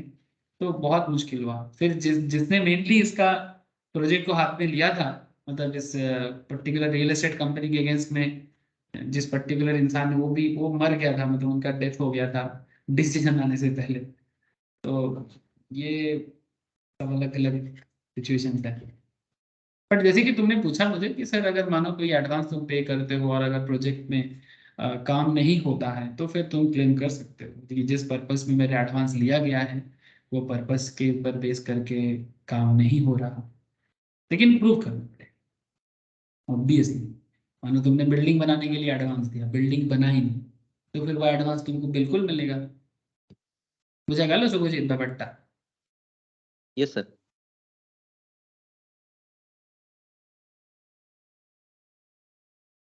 अच्छा, section 8, goods perishing before sale but after agreement to sell. अब सिनारियो थोड़ा अलग हो रहा है। अब इसमें बोल रहा है कि गुड्स पेरिश तो हो रहा है सेल से पहले, बट एग्रीमेंट टू सेल के बाद, ठीक है। Where there is an agreement to sell specific goods, but subsequently the goods without any fault on the part of the seller or buyer perish or become so damaged and as no longer to answer to their description in the agreement before the risk passes to the buyer. The agreement is thereby avoided or becomes void. मतलब ये बात भी ऐसा ही हो गया कि जब goods के ऊपर एग्रीमेंट बन रहा था तब गुड्स में प्रॉब्लम नहीं था, बट एग्रीमेंट टू सेल के बाद देखा जा रहा है कि गुड्स पेरिश हो गया, और ये भी सेम टू सेम कंडीशन ही बन रहा है कि दोनों को पता नहीं है। तो ऐसे केसेस में बायर जो है वो बिल्कुल अवॉइड कर सकता है कॉन्ट्रैक्ट को, क्योंकि पेरिशेबल गुड्स वो क्यों लेगा, मतलब भले ही वो एग्रीमेंट टू सेल के बाद ही क्यों ना हो।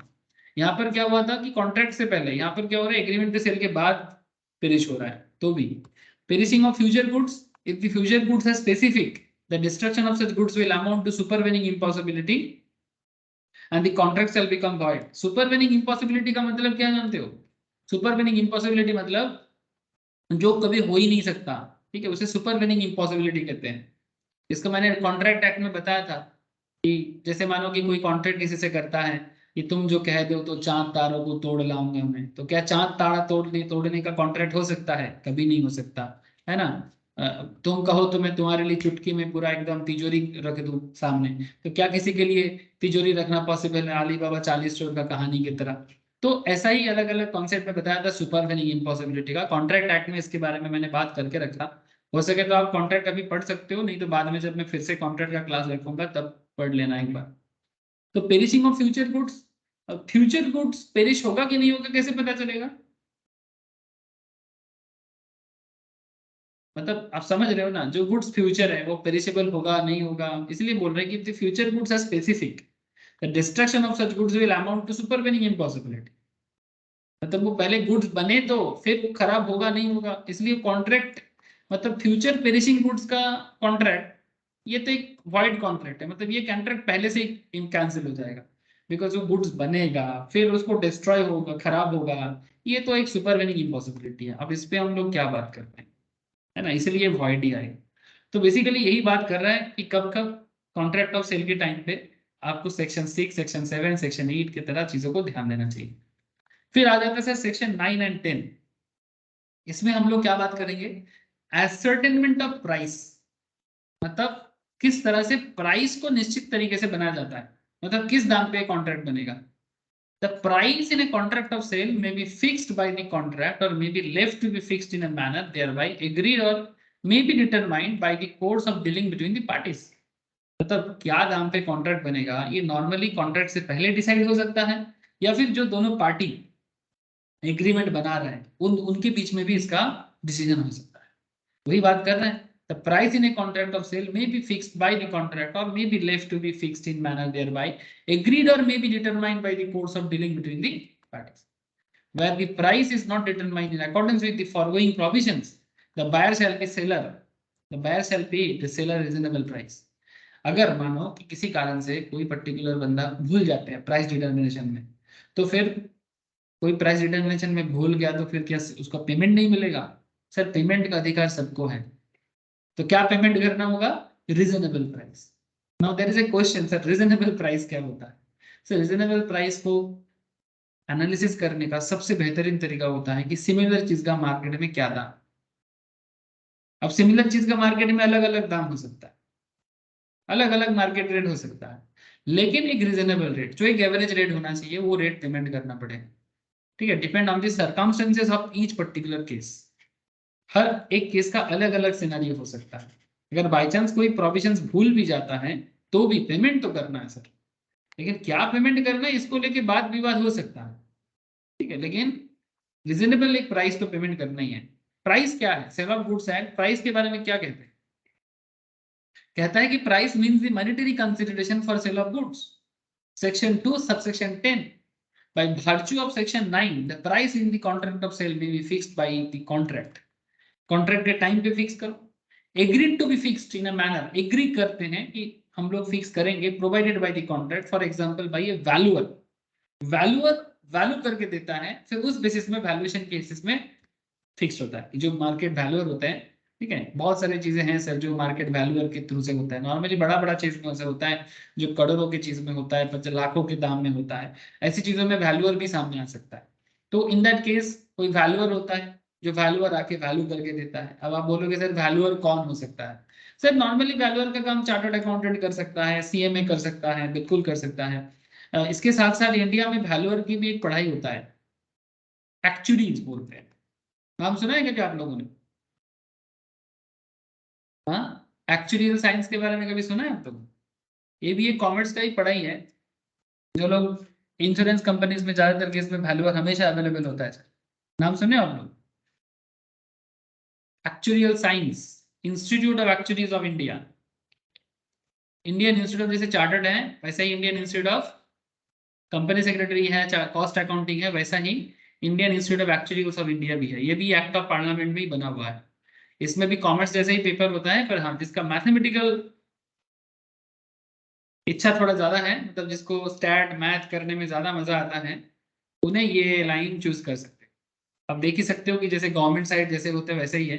ठीक है, अब कैसे एक्चुअली बन सकते हो, what is an actually, what does an actually do, ठीक है, आप पढ़ सकते हो। Basically they are valuer, actually means a person qualified to calculate financial and commercial impact and valuation of uncertainty and risk of future events by using advanced technique and models based on future scenario and other financial, economic, social, demographic, technology and probabilistic situations। मतलब जो आज नहीं है सामने हो सकता है, उसका वैल्यू आज कैसे बना सकते हो, इसके बारे में स्पेसिफिक टेक्निक ये लोग जानते हैं, जो बेसिकली मैथ, स्टैट्स, इकोनॉमिक्स, इसके थ्रू से ही ये लोग कर सकते हैं। ये भी एक बहुत ही गजब का पढ़ाई है, कॉन्सेप्ट है सर। ठीक है, तो जस्ट आपको मैं नॉलेज के लिए। ফ্ল্যাট জমি বাড়ি এক্সপ্রেশন কারা সিওরাই করতে পারবে তো। हाँ एग्जैक्टली, बेसिकली फ्लैट जमीन वगैरह सभी चीजों का यही लोग करते हैं सर। ठीक है, या फिर जो लोग सीएसीएम में भी है वो भी करते हैं एक्सपीरियंस के थ्रू से। बट एक्चुअली नॉर्मली जैसे इंश्योरेंस कंपनीज, ज्यादातर केस में इंश्योरेंस कंपनी में जो वैल्यूअर होते हैं, किसी को लोन प्रोवाइड करना है तो क्या लोन बनना चाहिए उसके लिए भी वैल्यूअर जाता है ना, लोन देने से पहले, है ना, प्रोजेक्ट को सैंक्शन करने से पहले।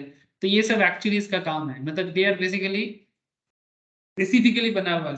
ठीक है, तो ये सब पेपर वाइज इसका एग्जाम होता है। ठीक है, अलग अलग पेपर का एग्जाम देना पड़ता है। कोई अगर इंटरेस्टेड रहेगा ना फ्यूचर में कर सकता है सर, ये इधर उधर फालतू पैसा खर्चा ना करके, ठीक है, काम का चीज कर सकते हो आप लोग। हाँ बस एक चीज है कि अगर मैथ्स स्टैट्स में इंटरेस्ट है तो आपके लिए थोड़ा ज्यादा बेहतर रहेगा ये सब चीज। ठीक है, कभी मैं इसके बारे में डिटेल्स में बात कर लूंगा आपसे कि सर क्या क्या पढ़ना पड़ता है।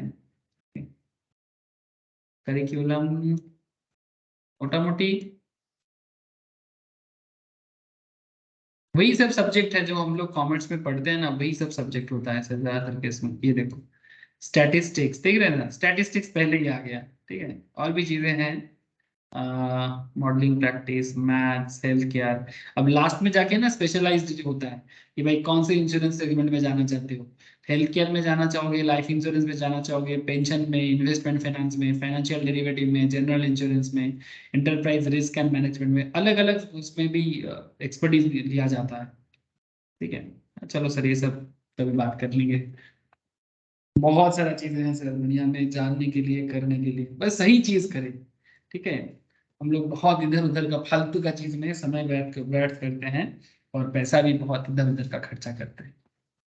मतलब मेरा मानना है कि भाई एक अच्छा चीज करें, भले ही उसमें समय लगे, ठीक है, पर उसमें जिंदगी दे देंगे, बट अच्छा चीज में पैसा लगाएंगे। ठीक है, ये सब बहुत, फिर भी कोई 1 लाख 2 लाख का खर्चा भी नहीं आता, वही पर पेपर 10,000 15,000 ऐसा खर्चा है। ठीक है, जोर से जोर 2 लाख 1.5 लाख का खर्चा पड़ेगा।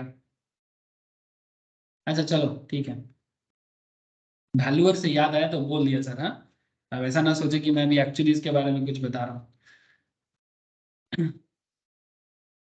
अच्छा, determined by the course of dealings between the parties. अच्छा, ऐसा भी हो सकता है कि दोनों पार्टीज के बीच में कुछ डील हो रहा है, तो उस डील में भी कॉन्ट्रैक्ट का प्राइस को डिटरमाइन किया जा सकता है।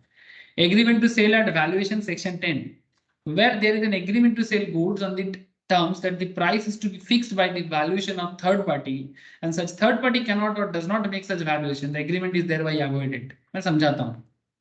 मतलब अगर कहीं किसी चीज में थर्ड पार्टी वैल्यूएशन कर रहा है, लेकिन जो मेन पार्टी है वो थर्ड पार्टी का कॉन्सेप्ट को एग्रीमेंट नहीं करना चाहते, तो ऐसे केसेस में वो अवॉइडेड हो सकता है।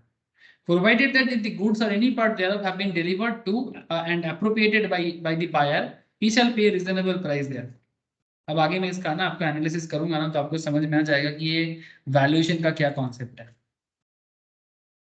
ये वाला एग्जांपल आप मेरे साथ थोड़ा सा गो थ्रू करो, आप देखो कि आपका पूरा पॉइंट कैसे क्लियर होता है सेक्शन 10 का। मतलब जब थर्ड पार्टी प्राइस डिटरमाइन करता है तो क्या होता है, सेक्शन 10 का एनालिसिस बहुत वाइटल है, ध्यान से देखना।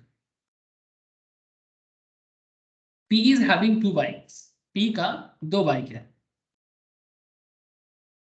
P के पास 2 बाइक है। He agrees to sell both of the bikes to S। वो अपना दोनों बाइक S को सेल करना चाहता है at a price to be fixed by the Q। लेकिन इसका प्राइस क्या होगा ये डिसाइड करेगा Q। मान के चलते Q कौन है, Q मान के चलते वैल्यूअर है। ठीक है, तो Q हमारे यहाँ पर वैल्यूअर है। अच्छा, he gives delivery of the one bike immediately। अब P ने क्या किया, एक बाइक का डिलीवरी, दो में से एक बाइक इमीडिएट डिलीवर कर दिया, किसको, S को। Q refuses to fix the price। अब डिलीवर करने के बाद क्यों बोल रहे हैं कि नहीं हम प्राइस फिक्स नहीं कर सकते, मतलब क्यों बेसिकली पी के साथ धोखा कर दिया। As such P ask S to return. अब पी बोल रहा है एस को कि भाई क्यू ने मेरे को वैल्यूएशन करने में मना कर दिया, तो तुम एक काम करो, बाइक इधर को रिटर्न करो। जो पी ऑलरेडी एस को दे दिया था, पी बोल रहा है एस को कि भाई क्यू वैल्यूएशन करने में मना कर रहा है, तो तुम मेरे को मेरा गाड़ी रिटर्न करो। Now the question is that क्या एस पी को गाड़ी रिटर्न करेगा जो ऑलरेडी पी ने डिलीवर कर दिया। उल्टा एस बोल रहा है कि भाई रिटर्न तो छोड़ो, delivery of the second bike to, तुम मुझे दूसरा वाला बाइक भी दो।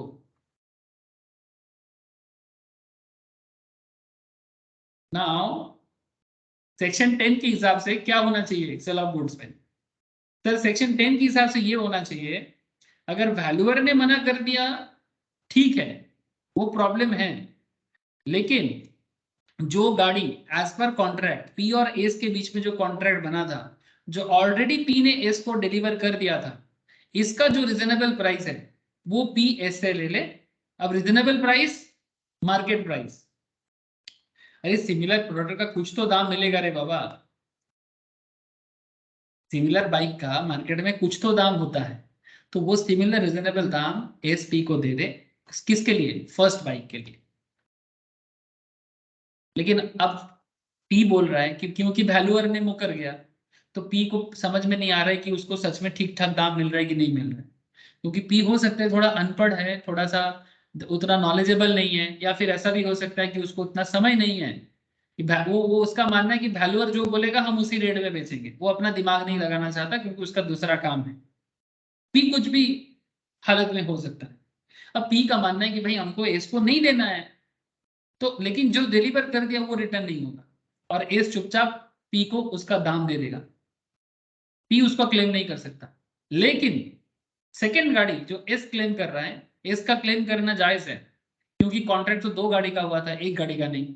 तो क्योंकि कॉन्ट्रैक्ट 2 गाड़ी का हुआ था तो एस क्लेम कर सकता है, लेकिन क्योंकि पी अभी तक एस को सेकेंड बाइक डिलीवर नहीं किया है, और क्योंकि क्यू ने मुकर गया, क्यों वैल्यूअर जो है वो पी को वैल्यूएशन करने से ना कर दिया, तो ऐसे सिचुएशंस में पी सेकेंड बाइक डिलीवरी करना जरूर, मतलब उसको उसको वो इग्नोर कर सकता है, अवॉइड कर सकता है। So in the given instance, buyer S shall pay reasonable price to P for the bike already taken. As regard the second bike, the contract can be avoided. Second bike का contract avoid हो सकता है, पर first bike का contract avoid नहीं हो सकता, और उसके रिगार्डिंग पी को पी एस से रीजनेबल प्राइस क्लेम कर सकता है। बोलो सर, अगर आप लोगों को ये कॉम्प्लेक्स सिचुएशन समझ में आ गया कि थर्ड पार्टी जब दाम डिसाइड करता है तो क्या होता है, और अगर थर्ड पार्टी साइड हो जाता है तो क्या होता है, आई होप कि क्लियर हो। इसे हम लोग agreement to sale at valuation भी कहेंगे, सेक्शन 10। जैसे ऐसा ही एक सिमिलर एक्सपीरियंस मेरे पर्सनल भी मेरे साथ एक ऐसा हुआ था। मेरी एक फैमिली में एक लोन का एक कॉन्सेप्ट था, उसमें हुआ था सर, ये लोन के लिए जो वैल्यूअर है एक पर्टिकुलर बैंक के साथ ही हुआ था, मैं नाम लेके ही बोल रहा हूँ आपको, एक्सिस बैंक के साथ कुछ ऐसा था सर। तो एक्सिस बैंक ने जो वैल्यूअर भेजा था, एक्सिस बैंक बोल रहा है कि पार्टी को लोन देना है, ठीक है, लेकिन सब्जेक्ट टू वैल्यूअर अप्रूवल। आप समझ रहे हो बात को? हेलो, मैं आपको रियल लाइफ सिचुएशंस बता रहा हूँ, अगेन मेरा अपना एक्सपीरियंस ही बता रहा हूँ, एक्सपीरियंस बड़ी चीज है सर। एक्सिस बैंक वैल्यूअर को बोल रहा है, एक्सिस बैंक सॉरी जो पार्टी है, जो लोन, जो बेसिकली लोन के लिए एप्लीकेशन डाला,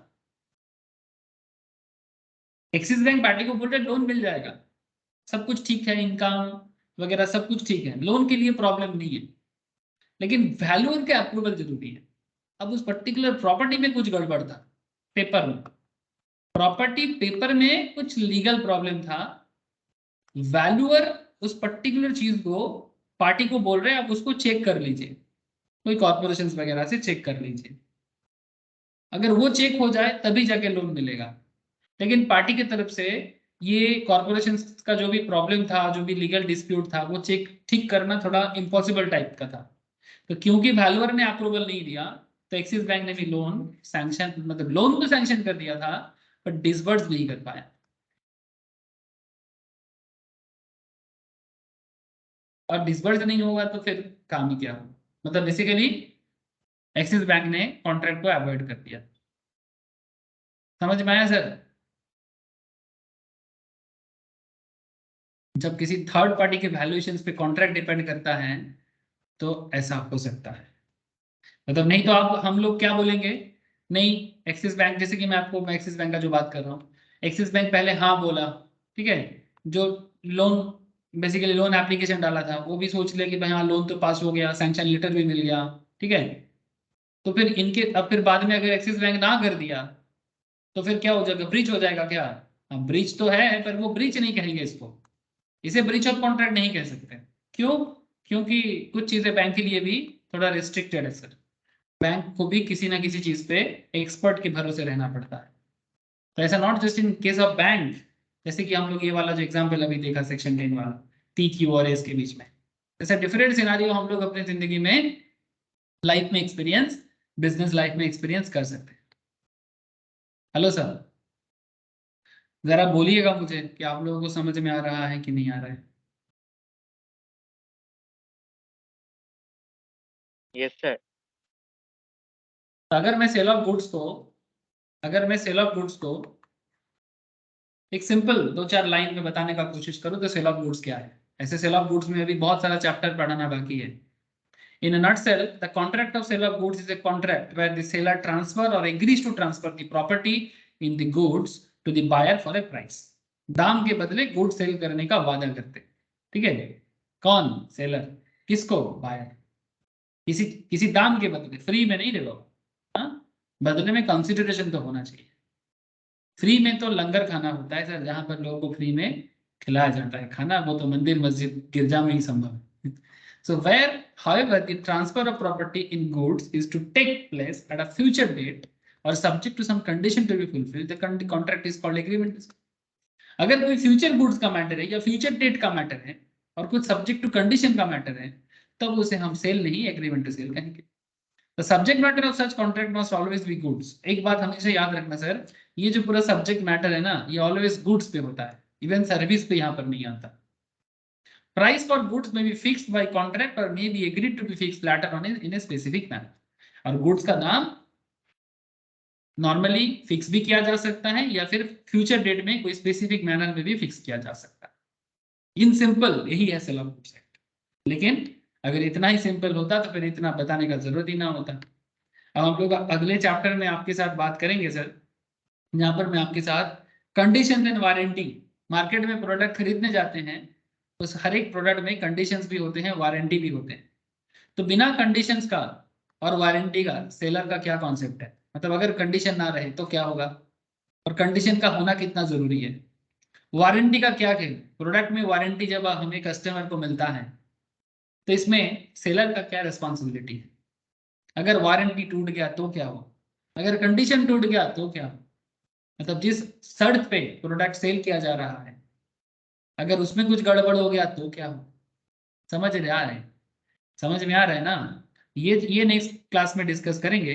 पर नेक्स्ट क्लास का डिस्कशन से पहले कुछ यहाँ पर ना, इस पर्टिकुलर नोट्स के अंदर आपको जो एमसीक्यू मिलेगा, आई होप कि आप लोग ये सब एमसीक्यू जरूर एक बार गो थ्रू करोगे। अगर कोई डाउट रहे तो जरूर मुझे पूछ लीजिएगा, लेकिन कुछ सब्जेक्टिव क्वेश्चंस भी हैं। हाँ, बोलो। এই যে কোম্পানি, অনেক কোম্পানি যে এমপ্লয়িকে বন্ডে মানে সাপোজ 2 বছরের এগ্রিমেন্টে কন্ট্রাক্টে সই করা, এটাও তো এক ধরনের কন্ট্রাক্ট না, এটা সেল অফ গুডস এর মধ্যে আসে না। Contract, that is also contract. Company এমপ্লয়িকে যে বন্ডের মধ্যে সই করিয়ে যে কন্ট্রাক্টে রাখে, এটা এটা এটা বেসিক্যালি এমপ্লয়ার এমপ্লয়ি কন্ট্রাক্ট, এটা সেল অফ গুডস এর পার্ট না। আচ্ছা, कॉन्ट्रैक्ट ऑब्वियसली कॉन्ट्रैक्ट, ठीक है, बेसिक्स ऑफ कॉन्ट्रैक्ट का पार्ट ही है ये। मतलब ये मतलब तुम जेटा बोल लेना, तो नॉवनिल ने जो पूछा कि एक एम्प्लॉयर एम्प्लॉय के बीच में जो कंडीशंस होते हैं कि इतना दिन कंपनी में काम करना ही पड़ेगा, इसके बीच में आप छोड़ोगे तो फिर आपका ये प्रॉब्लम हो सकता है या फिर आपका पेमेंट रुक जाएगा, समथिंग लाइक दैट। तो एक बेसिक कॉन्ट्रैक्ट के साथ कंपनी एम्प्लॉयर एम्प्लॉय के बीच में कॉन्ट्रैक्ट होता है, ठीक है। तो ये कॉन्ट्रैक्ट जो है ना, ये बेसिक कॉन्ट्रैक्ट के अंदर हम लोग कवर कर सकते हैं 1872 के अंदर, लेकिन ये सेल ऑफ गुड्स के अंदर नहीं, ठीक है, क्योंकि एम्प्लॉयर एम्प्लॉय में जो रिलेशनशिप है वो सेल ऑफ गुड्स वाला रिलेशनशिप नहीं है ना। सेल ऑफ गुड्स का एक सिंपल मैटर है कि जहां पर एक गुड्स आप सेल करोगे, बदले में पेमेंट लोगे, या फिर कोई फ्यूचर गुड सेल करोगे जिसे एग्रीमेंट टू सेल बोलेंगे, या फिर उसका एक प्राइस डिटर्मिनेशन होगा। जैसे आपने बोला एम्प्लॉयर एम्प्लॉय का कॉन्सेप्ट के ऊपर बात किया, ऐसे ये जो फिल्म एक्टर एक्ट्रेस है ना, एक बड़ा ही फेमस एक्टर जो आज हमारे बीच में नहीं है, जिसको लेके बहुत बड़ा न्यूज आप लोगों को पता होगा, बहुत ही दुखद बात है सर, क्योंकि बॉलीवुड का जो घोटाले का शिकार बना है, ऐसा ही लग रहा है सबको। प्रूव नहीं हुआ बट सिचुएशन थोड़ा गजब ही है, अभी भी कुछ खबर नहीं आया। लोग समझ गए होंगे मैं किसके बारे में बात कर रहा हूँ, समझ गए ना? सुशांत सिंह राजपूत के बारे में बात कर रहा हूँ। सुशांत सिंह राजपूत के साथ ऐसा एक सिनेरियो हुआ था, ये आप लोग यशराज फिल्म्स के बारे में तो जानते हैं, बॉलीवुड का एक बहुत ही बड़ा फिल्म का बैनर है। तो यशराज फिल्म्स में सुशांत सिंह राजपूत ने कॉन्ट्रैक्ट किया था कि कुछ अगला 2 साल में या 3 साल में, या सॉरी 1 ईयर के अंदर या 2 ईयर के अंदर कोई भी किसी और कंपनी के साथ सुशांत सिंह राजपूत डील साइन नहीं कर सकता। हाँ, बदले में सुशांत सिंह को पेमेंट भी मिला था कि आप दूसरे किसी के साथ डील साइन मत कीजिएगा, क्योंकि मुझे वो भी आपके साथ ही बनाना है। और कुछ वो भी किया भी था, मुझे जितना याद आ रहा है, ठीक है। परिणीति चोपड़ा के साथ आई थिंक एक बहुत ही फेमस मूवी हुआ था। नाम याद नहीं आ रहा है सर, बट मूवी का सिनारियो याद आ रहा है मुझे। जो भी हो, बट कहना ये चाहता हूँ कि ऐसा सिचुएशन हुआ था, लेकिन उसमें बेसिकली वो बात इसलिए आ रहा था कि जहाँ पर बाकी जो भी बॉलीवुड के बड़े बड़े फैमिली से बिलोंग करने वाले जो फिल्म एक्टर एक्ट्रेस होते हैं, उनके साथ भी ना ऐसे ही बड़े बड़े प्रोड्यूसर का बॉन्ड साइन होता है, लेकिन फिर भी उन लोग बॉन्ड साइन तो है, बट वर्ड ऑफ माउथ में भी वो लोग ना क्या करते हैं कि हो सकते हैं मानो कि यशराज के साथ कोई बड़े फैमिली का, जैसे मानो वरुण धवन, ठीक है, जो एक बहुत ही फेमस एडिटर का बेटा है, हाँ, डेविड धवन डायरेक्टर का बेटा है। तो वरुण धवन, एग्जाम्पल के लिए बोल रहा हूँ मैं, इसका कोई पुष्टिकरण नहीं करना है, मैं कोई न्यूज रिपोर्टर नहीं हूँ, एग्जाम्पल जो है, मैं सिचुएशन जो बना था कि मानो वरुण धवन या रणबीर कपूर, ये लोग भी कॉन्ट्रैक्ट साइन करता है, पर इनके ऊपर किसी भी तरह का बॉन्डिंग तो है, ठीक है, बॉन्ड साइन हुआ है, लेकिन फिर भी वर्ड ऑफ माउथ के थ्रू से ये लोग दूसरे बैनर का काम करता था। लेकिन क्योंकि सुशांत का कोई गॉडफादर नहीं है बॉलीवुड में, क्योंकि वो एक आम फैमिली से बिलोंग करता है, ठीक है, तो इनके ऊपर ना ऑलवेज एक दबाव होता था कि नहीं आप नहीं कर सकते, कि नहीं आप नहीं कर सकते। मतलब वो बोल रहे कि अभी तो कोई काम नहीं है हमारे बैनर में, ठीक है, हमको पैसा मिला है, आपने मेरे को कॉन्ट्रैक्ट साइन करवाया, बट क्योंकि काम नहीं है तो क्या मैं 2 महीने 3 महीने के लिए कोई दूसरा काम नहीं कर सकता? बट क्योंकि उसका कोई गॉडफादर नहीं है तो वो नहीं कर सकता। लेकिन यही चीज रणबीर कपूर या रणबीर सिंह या फिर इस तरह का जो भी थोड़ा सा प्रतापी फैमिली है ना, इनके ऊपर नहीं लागू कर सकता था। तो ये थोड़ा सा उस पर्टिकुलर पॉइंट के टाइम पे मैं इस चीज को थोड़ा सा गो थ्रू किया था, तो वही मैं आपको बोला कि बॉन्ड साइन के ऊपर। लेकिन हाँ, अगर आप लीगली बोलो कि अगर मैं किसी के साथ कोई कॉन्ट्रैक्ट करता हूँ 1 साल के लिए कि मैं एक साथ आपके साथ काम करूंगा, लेकिन अगर किसी कारण से मेरा प्रोजेक्ट रुक गया तो मैं आपको छोड़ूंगा नहीं क्योंकि मैं आपको पैसा देके रखा। अब ये तो थोड़ा मुश्किल हो गया। थोड़ा सा तो वर्ड ऑफ माउथ का भी खेल होना चाहिए, और क्योंकि मेरा कोई गॉडफादर नहीं है तो फिर आप मेरे को रोक के रखेंगे? हाँ, क्योंकि मैं बॉन्ड पे साइन किया और पैसा ले लिया आपसे, और ऑब्वियसली बॉन्ड में साइन तभी होता है क्योंकि कुछ पेमेंट आप ले लेते हो, ठीक है। मतलब ये बेसिकली बॉलीवुड के केस पे मैंने आपको बोला। एम्प्लॉयर एम्प्लॉय रिलेशनशिप में भी ऐसा होता है सर कि एक बेसिक लेवल ऑफ कॉन्ट्रैक्ट होता है, आपको मिनिमम इतना दिन काम करना पड़ता है, बट वो सेल ऑफ गुड्स में काउंट नहीं होता सर। ठीक? ऐसे बहुत सारे कहानियां हैं सर हमारे आसपास में, बस देखते रहो क्या चल रहा है चारों तरफ, और उसे अपने पढ़ाई के साथ कनेक्ट करते रहो, तो देखना पढ़ाई बहुत इजी लगेगा और खुद ही खुद को समझाने का मौका मिलेगा। बस यहाँ पर एक एग्जाम्पल, एक क्वेश्चन है, A agrees to buy a new TV from a shopkeeper for ₹30,000 payable partly in cash of ₹20,000 and partly in exchange of old TV set. It is valid contract of sale of goods? Is it a valid contract of sale of goods? And give reasons for your answer. Simple सा question है आपके लिए, क्या ये एक valid contract है, और अगर वैलिड है तो क्यों वैलिड है? तो कैसे जवाब दोगे सर? इसका जवाब देना बहुत सिंपल है। पहला बात, it is necessary under the Sale of Goods Act 1930 that the goods should be exchanged for money. ये सेल ऑफ गुड्स में बहुत जरूरी बात है कि goods always exchange for money होना चाहिए। If the goods are exchange for goods it will not be called a sale. मतलब अगर गुड्स के बदले गुड्स हो रहा है ना तो उसे बार्टर कहते हैं। और बार्टर सिस्टम जो है ना सर, जो पुराने जमाने में चलता था, आज भी कभी कब देखने को मिलता है कि जैसे मानो पुराने जमाने में नहीं चलता ऐसा, बहुत पुराने, मतलब मैं प्रिमिटिव टाइम का बात कर रहा हूँ, इंडस वैली सिविलाइजेशन या मोर देन दैट, ठीक है। क्या चलता था कि अगर आपके पास हाथी है तो मेरे पास घोड़ा है, अगर मेरे पास चावल है तो आपके पास आटा है, तो आप चावल दो मैं आटा देता हूँ, समथिंग लाइक दैट। तो बार्टर सिस्टम में सेल ऑफ गुड्स का पार्ट नहीं, तो इसीलिए एक्सचेंज फॉर मनी में ही गुड्स होना चाहिए। तो क्या बोलते हैं sir, the goods are exchange for goods will not be called a sale and it will be considered as barter. मतलब जिसको हम लोग बंगाली में पढ़ते हैं विनिमय प्रथा, बंगाली में हम लोग क्या बोलते हैं इसको, विनिमय, मतलब बदले में बदले गुड्स, लेकिन वो सेल ऑफ गुड्स का पार्ट नहीं। However, a contract of transfer of a movable property for a definite price payable partly in goods and partly in cash is held to be a contract for sale। क्योंकि इसमें पूरा का पूरा तो goods नहीं था, मतलब पुराना टीवी के बदले तो न्यू टीवी नहीं ना। पुराना टीवी आपने दिया, जैसे आजकल भी हम लोग ऑनलाइन में देखते रहे बाबा एक्सचेंज ऑफर, हाँ, ये देखो, ये टीवी मार्केट में 31,000 में बिक रहा है, बट अगर आप इसे विथ एक्सचेंज लोगे, अगर आपका जो पुराना एंड्रॉयड टीवी है उसका वैल्यूएशन के साथ अगर कंपेयर करके आपको 11,000 तक का ऑफ मिल सकता है। मतलब अगर टीवी का कंडीशन फुलफिल हुआ, ये कैसे पता चलता है जानते हो? यहाँ पर आप जब भी टीवी को एक्सचेंज करोगे ना, तो टीवी का अगर जो एंड्रॉइड का जो सेटअप है उसको आप यहाँ पर क्लिक करके प्रोसेस में, ये देखो यहाँ पर पूछ रहे हैं what is the type, LCD है कि सीआरटी है कि एलईडी है या फिर नॉट वर्किंग है। ठीक है, मानो कि मैं एलईडी लिख दिया, तब आगे देखना पड़ेगा कितना इंच का है, 56 इंच का है मानो। एलजी है कि इंटेक्स है कि क्या है, मैं मानो कि एलजी करूँगा। आगे बढ़ते हैं, ये देखो अगर एलजी का एलईडी टीवी है तो आपको बोला जा रहा है कि 3,481 का मिलेगा आपको। समझ में आ रहा है सर? कंपनी अपने हिसाब से रेट दे दे रहा है, मतलब उनका पहले से सर्वे किया हुआ है। और अगर मैं खरीदने जाऊं तो मेरे को 27,000 कैश देना पड़ेगा और 4,000 मेरा पुराना टीवी के बदले मिलेगा। समझ गए? हेलो? तो इसको बार्टर बोलेंगे कि सेल ऑफ गुड्स बोलेंगे? सर ये सेल ऑफ गुड्स है।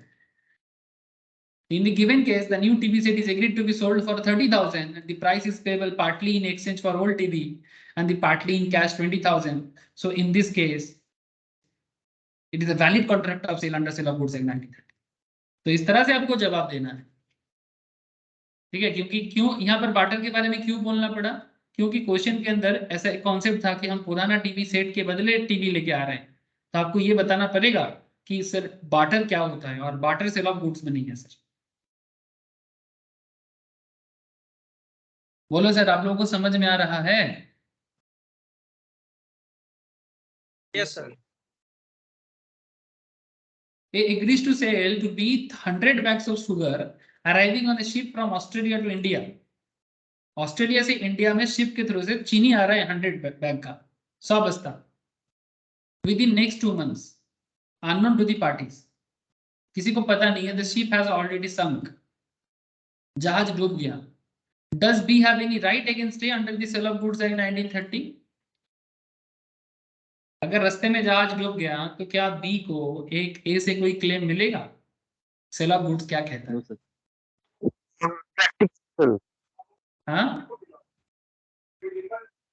কন্ট্রাক্টই ক্যান্সেল হলো তো कॉन्ट्रैक्ट वॉइड हो जाएगा। এগ্রি মানে হ্যাঁ अब इसके लिए आप कोई बोलेगा तो फिर सर ए का पैसा का क्या होगा? आगे बताते हैं, देखो।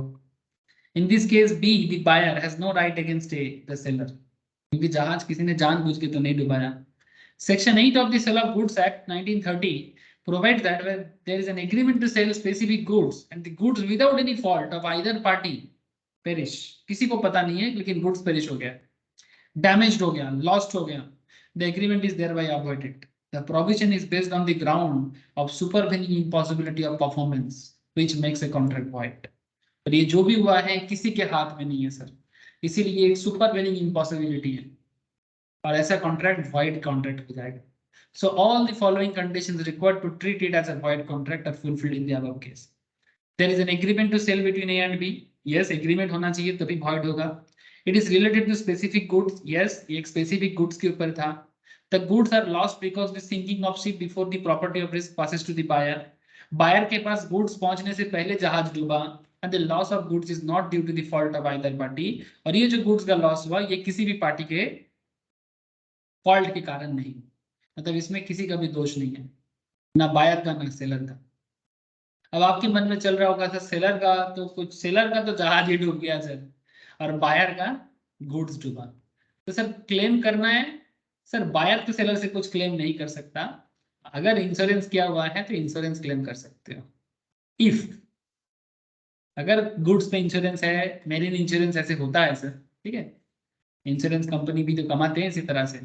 अगर गुड्स पे इंश्योरेंस है तो आप शायद क्लेम कर सकते हो, शायद नहीं ऑब्वियसली क्लेम कर सकते हो कि इंश्योरेंस कंपनी क्या कंडीशंस में इंश्योरेंस करवाया था आपको उसके ऊपर डिपेंड करता है। ठीक है ना? हेलो?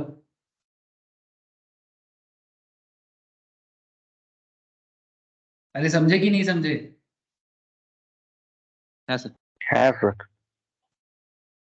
ये contracted to sale is car to Y, ये कॉन्ट्रैक्ट कर रहा है कि अपना गाड़ी को वाई को सेल करेगा। They did not discuss the price of the car at all, और वो लोग अपने बीच में सेल करने के बारे में बात कर रहे हैं बट प्राइस के बारे में कुछ बात नहीं कर रहा है। X later refuse to sale his car to Y, बाद में एक्स बोल रहे नहीं नहीं हमको बेचना नहीं है, on the ground that the agreement was void being uncertain about price. और एक्स ये रीजन दिखा रहे हैं कि ये इसलिए वॉइड है क्योंकि हम लोगों ने प्राइस के बारे में कुछ नहीं बताया। Can Y demand the car under the sale of goods act 1930?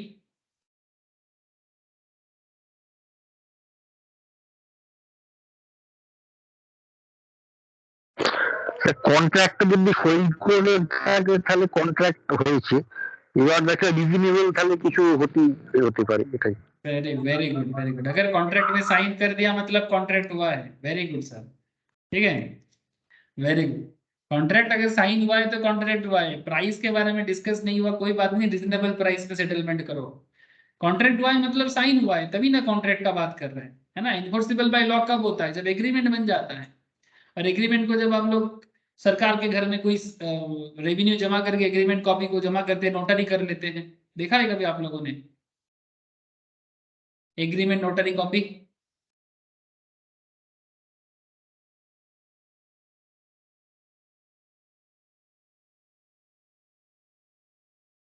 इस तरह का देखने में होता है सर, नोटरी एग्रीमेंट कुछ इस तरह का। ये देखो, मतलब ये एग्रीमेंट तो है ही, साथ में गवर्नमेंट के घर में एक रजिस्ट्रेशन फीस भी जमा किया हुआ है, ठीक है। तो ये एकदम बिल्कुल एकदम पक्का कॉन्ट्रैक्ट है, ठीक है।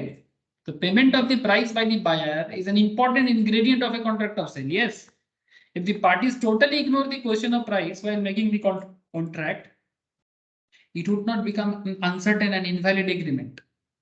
It will rather be a valid contract and the buyer shall pay reasonable price.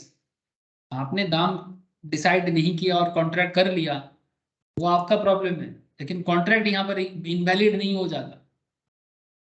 और यहाँ पर बायर जो है उसको एक रिजनेबल दाम चुकाना पड़ेगा, और जो सेलर है वो भी इग्नोर नहीं कर सकता। In the given case X and Y have entered into a contract for sale of car, but they did not fix the price of the car. X refused to sell the car to Y on this ground, but Y can legally demand the car from X and X can recover a reasonable price of the car from Y. ठीक है ना sir? ये सब देखो क्यों easy लग रहा है, क्यों हम लोग प्रोविजंस अभी अभी पढ़ के आया, प्रोविजंस पढ़ के बात कर रहे हैं, सेल ऑफ गुड्स का बेसिक चीज जान के बात कर रहे हैं, तब देखो पढ़ने में समझ इजी आ रहा है, समझने में भी इजी आ रहा है। Classify the following transactions according to the types of goods they are. यहाँ पर कुछ गुड्स के बारे में कहा है, आपको बस इतना कहना है कि ये किस तरह का गुड्स है। ये wholesaler of cotton has 100 bales in his godown. Bales क्या होता है? कॉटन का रोल जो बड़े बड़े मिल में यूज होता है, ठीक है। Wholesaler of cotton has 100 bales in his godown, he agrees to sale 50 bales and these bales were selected and set as right. 50 bales को टोटल 100 बेल पड़ा हुआ है। मैं आपको दिखाता हूँ बेल्स ऑफ कॉटन कैसे देखने में होता है।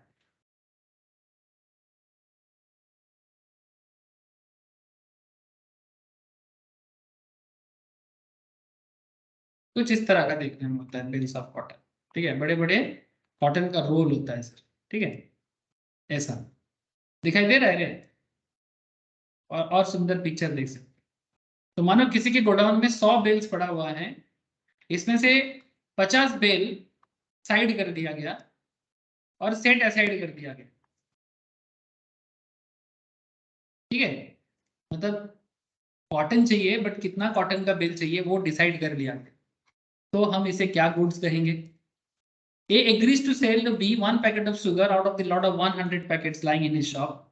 T agrees to sell to S all the apples which will be produced in his garden this year. ये जो 3 तरह का गुड्स के बारे में यहाँ पर बोला गया है, आपको ये बताना है कि ये किस तरह का गुड्स है, टाइप्स क्या है। पॉइंट नंबर 1 किस टाइप में आएगा, बोलो सर? एग्जिस्टिंग, असर्टेंट, अनअसर्टेंट, पढ़े थे हम लोग ये सब प्रीवियस लेक्चर्स में, हम लोग यही सब पढ़ के आए थे। देखो सिंपल सिंपल सवाल है सर। एक होलसेलर ऑफ कॉटन जिसके पास 100 बेल्स है गोडाउन में, so the goods are existing goods. Godown में गुड्स तो है, तो एग्जिस्टिंग है। He agrees to sell 50 bales and these bales were selected and set aside.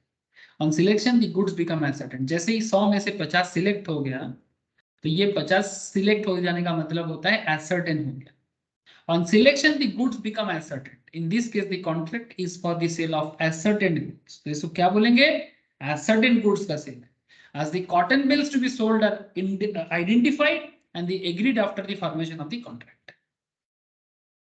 If he agrees to sell to be 1 packet of sugar out of the lot of 100 packets lying in the shop, it is sale of existing but uncertain goods because it is not known which packet is to be delivered. 100 में से एक packet चीनी आप बोल रहे हो, if he agrees to sell 1 packet of sugar out of the lot, 100 में से कोई भी पैकेट देंगे, लेकिन कौन सा पैकेट?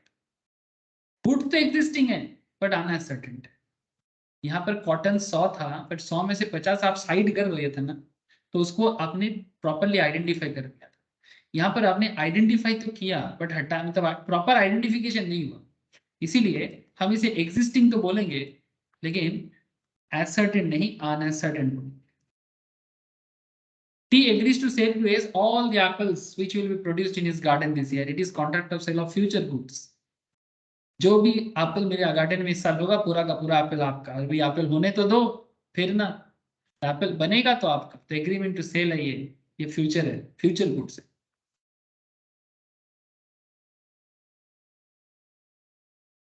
सर मैंने आपको basics of sale of goods से कुछ प्रोविजंस भी अच्छे से पढ़ा दिया और कुछ क्वेश्चंस भी करा दिया, और बाकी एमसीक्यू क्वेश्चंस में आपको अगर नोट्स नहीं मिला, आप लोग मेरे से नोट्स कलेक्ट कर लो सर, और अच्छे से ना एक बार एमसीक्यू को भी गो थ्रू करके रख लो, ठीक है, और सब्जेक्टिव को भी एक बार रिवाइज कर लेना, और पूरा का पूरा नोट्स को भी एक बार छान मार लेना।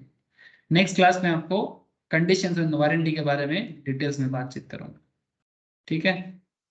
अच्छा एक बात कह देता हूँ सर, थोड़ा सा कुछ दिन इधर उधर होगा शेड्यूल में, ठीक है, और जो जिन लोगों को ऑफलाइन टेस्ट वगैरह का भी देने आना है उनको भी बता दिया जाएगा सर कि कब से क्या आना है।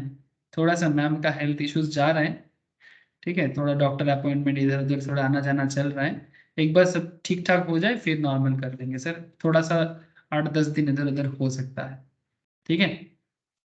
ठीक है सर, ओके सर, ठीक है, आज इतना ही रहेगा sir. Yes, sir. Thank you, sir. Okay sir, Good night, sir. Okay sir, ठीक है, good night, Tata. Thank you, sir. Good night. Okay, good night sir, Thank good you, sir. Night sir, good night, rakhi sir. Good night, okay दादा।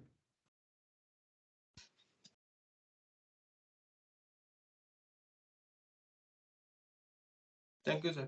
Thank you sir, thank you sir